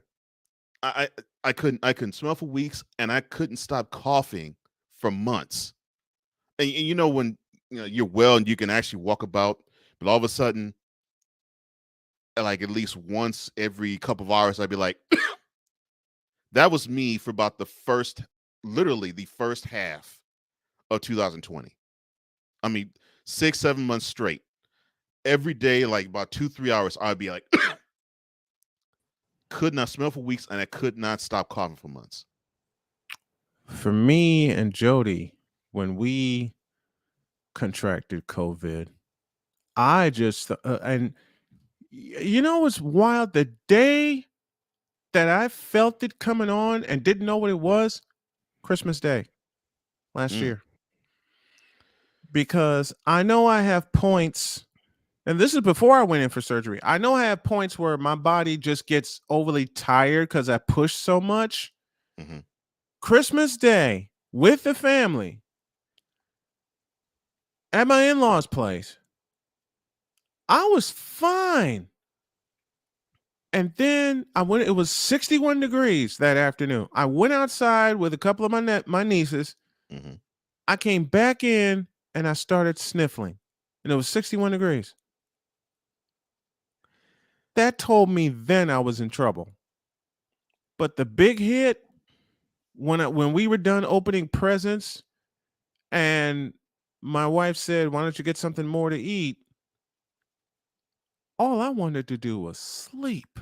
Yeah, the appetite was gone, and you were The just appetite zapped. was gone. My energy just bottomed out. And I said, I think I'm going to go lay down.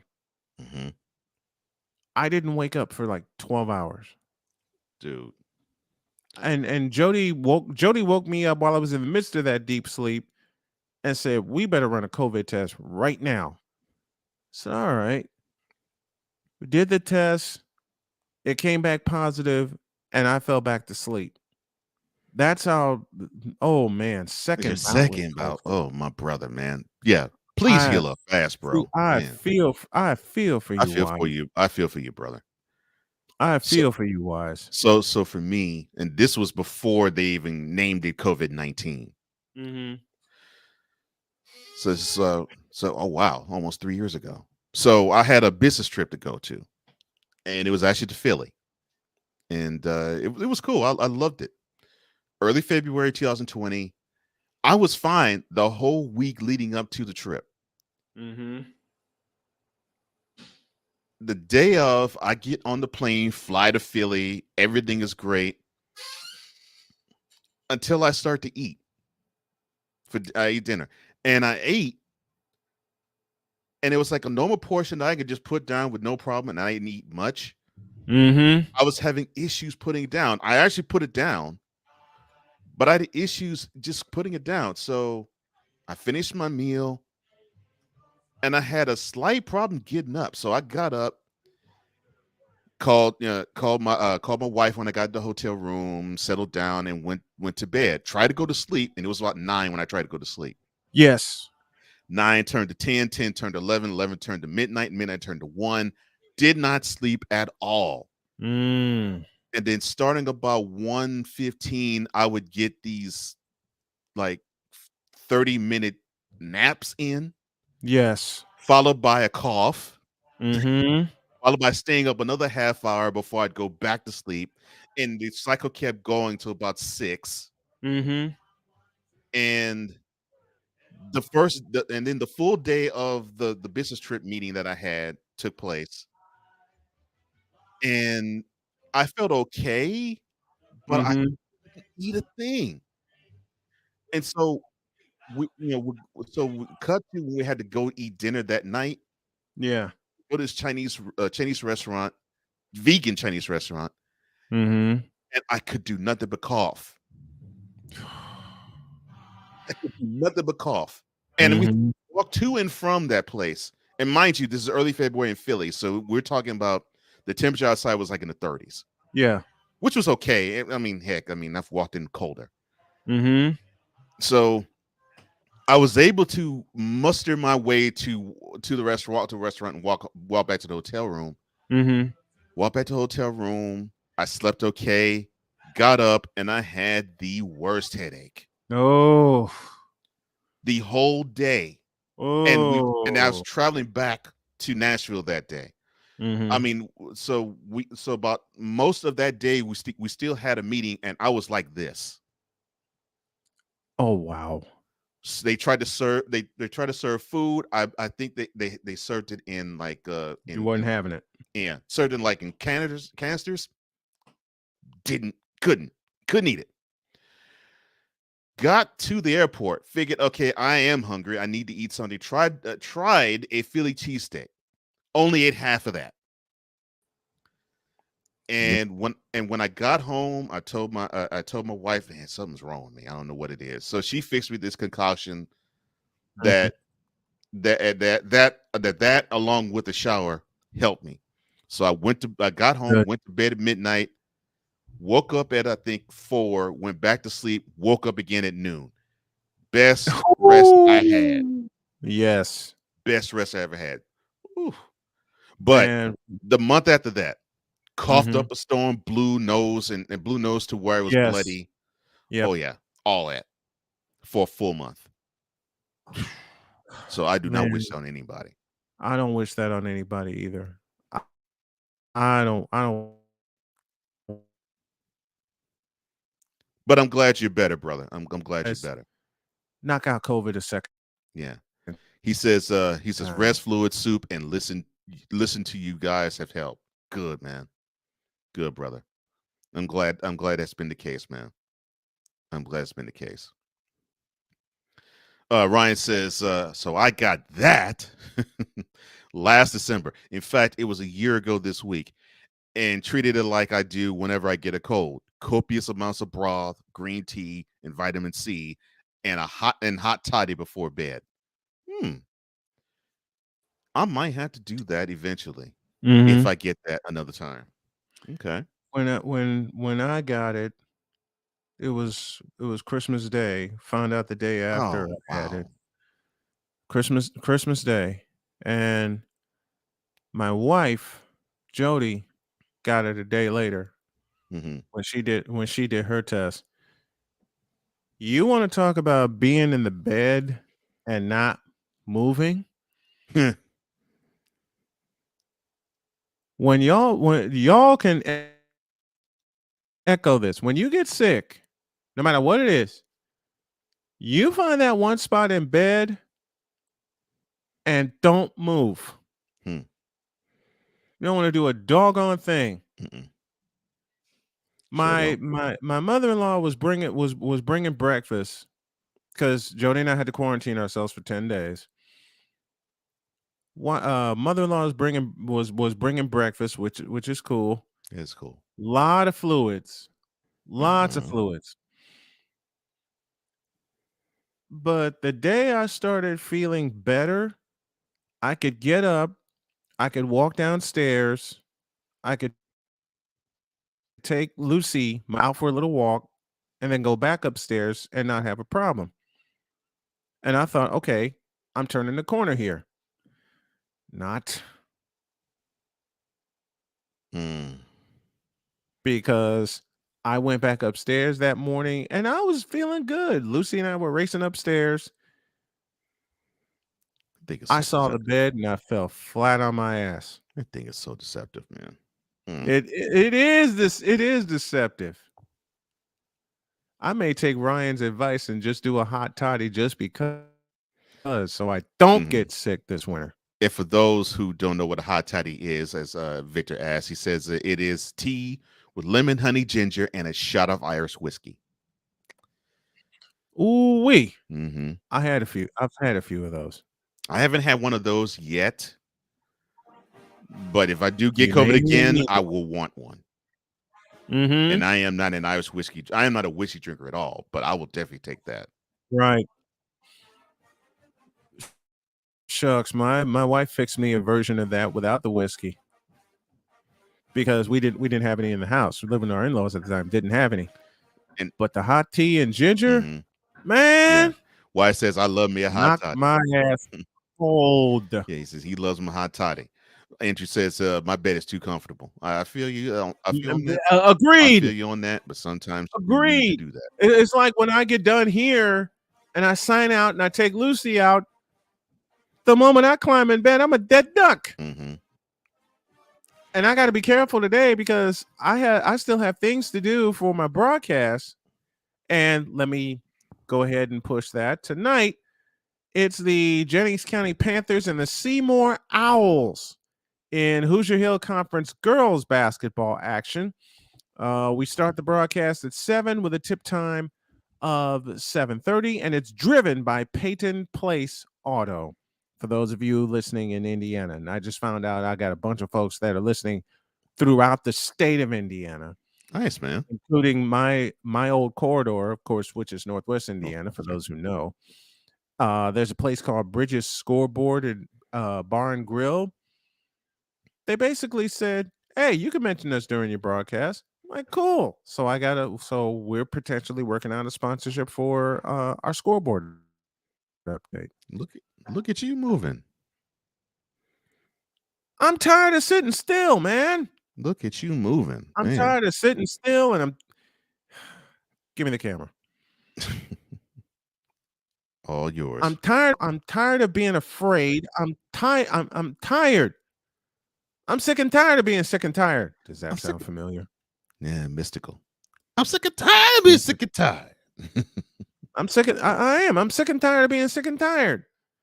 You know, and I do listen to my wife when she says, if you feel fatigued, stop. Smart And I woman. do. There have been nights since I got out of the hospital, quite frankly, where some nights I'd sleep through the night with no problem. And some nights, like the last 2 nights, You struggle. Mm-hmm. yes. Yeah. It's bad. It's bad. It's bad. But that's why I have a wonderful, wonderful partner and friend in Cole Johnson, who figures along with my wife, and I told this story yesterday. My wife kissed me, and said, "Sleep well," and walked out the door. Normally, she would say to me, "Have a great show and a great day." No. Yesterday, or Jody for this, she gave me a kiss and said, "Sleep well, honey." Walked out. Did I know what the hell that was about? No. Did I realize that I had a show to do? Because it was 7:30 when she left. Did I realize I had a show to do? Yeah. Know what time I checked in? 8:30. That woman knows you too well. Hey, I have no complaints about that. None. Because every time most nights, because my sleep patterns are so off, and they've been off. When you spend as much time in a hospital as I have, in and out of hospitals, and you get woken up for blood draws and things like that, and this is the better part of 2.5 months that this was going on. Yeah.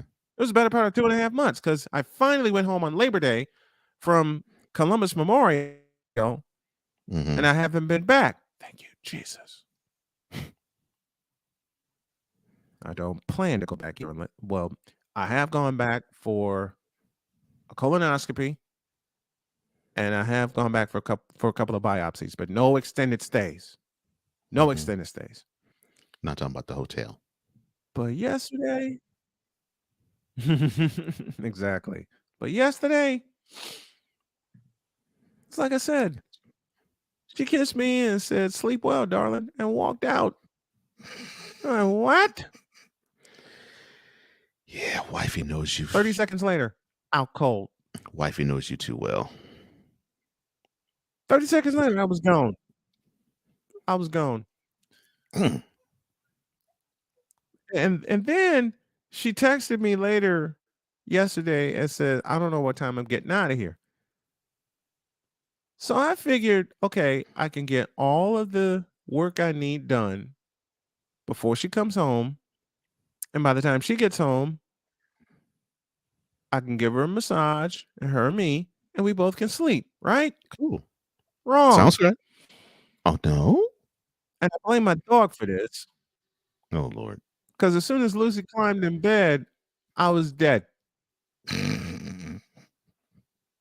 I climbed in bed, and Lucy gave me this look of, "Come on, Daddy. You know you need to sleep."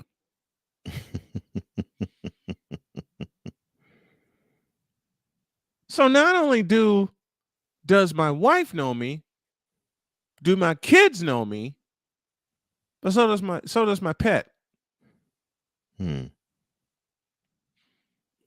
Let me answer Sick Diggy's question before we get out of here. What's the most I've been wasted? I can point to one night where I was so wasted, I didn't realize I had gone home. And that night was my 40th birthday. Oh, wow. Why? I did a football game that night. And, well, I got invited to the party and the post-game meal, and I thought, okay, I'm going to be there for a little bit, then someone's going to give me a lift to the train station, and I can go home. Yeah. Okay. That's when the band opened their mouth and said, "Let's celebrate the 40th birthday of our play-by-play announcer." Oh, that's nice. Hell. I loved it, though. And that's when I got introduced to rum shadas. Because rum shadas to me tasted like chocolate. So I said, let me get some food in me. Let me get some food in me. I did. I got some food. And then rum shadas kept coming. Along with the birthday wishes and everything. Everything. Man, I didn't realize I was at home until I got home because someone didn't take me to the train station. They drove me home. Now, I was in Brookfield, north suburb. They drove me home to the south side. And I slept the entire 40-minute drive.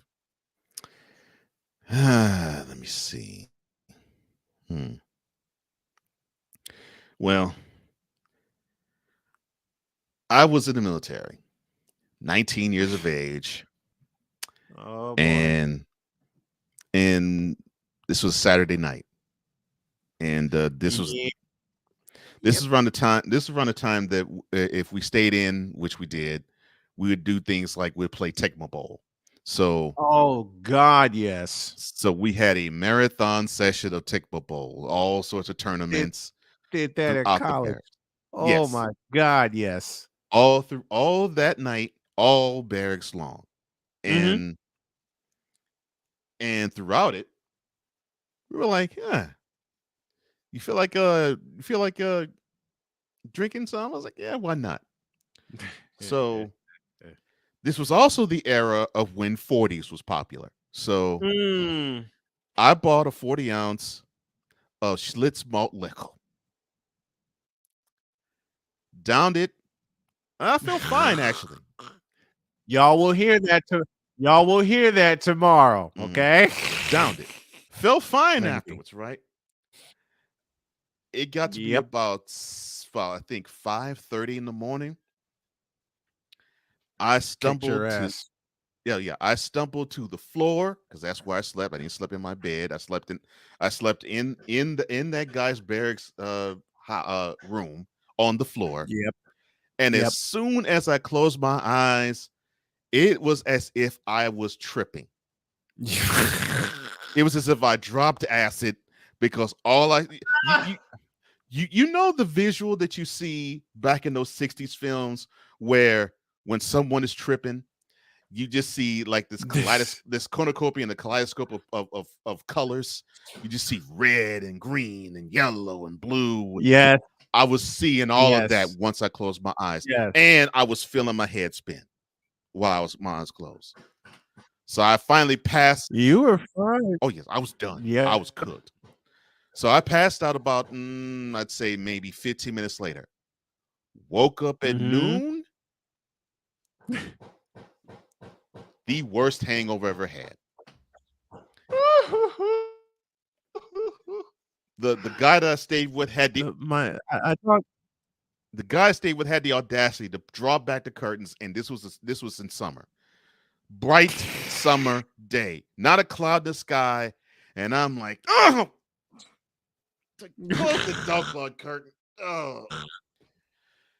Man, I spotted shade. I wore shades everywhere. I was like Ray Charles, everywhere all that day. I Sunday. bet. Oh my gosh, never did that. When again. I was at Northeast Missouri State, never did that again.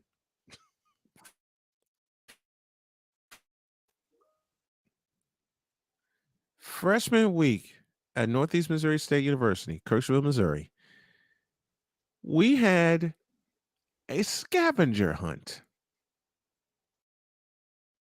So we formed different teams. And one of the items on the girls' list was to find a shoe bigger than a size 13. Why did every female's eye turn to me? Actually, with the paper bag. Why did every female's eyes turn to me? I don't know, man. My partner actually drank OE. What? So why, bro?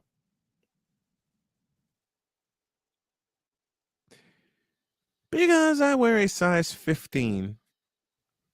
And every girl on that team was coming up to my dorm room for my damn shoes. It was like, oh, daddy, big shoe.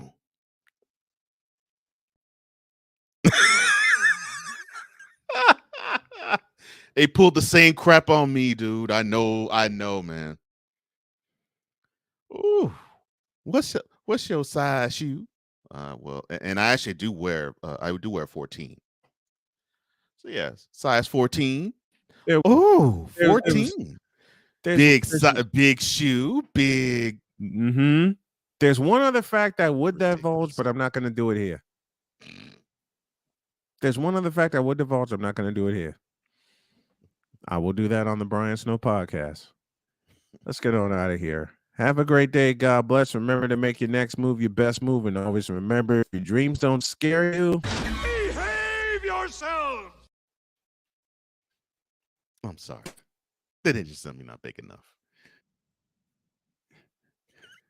Behave yourselves. We're out of here. See you tomorrow.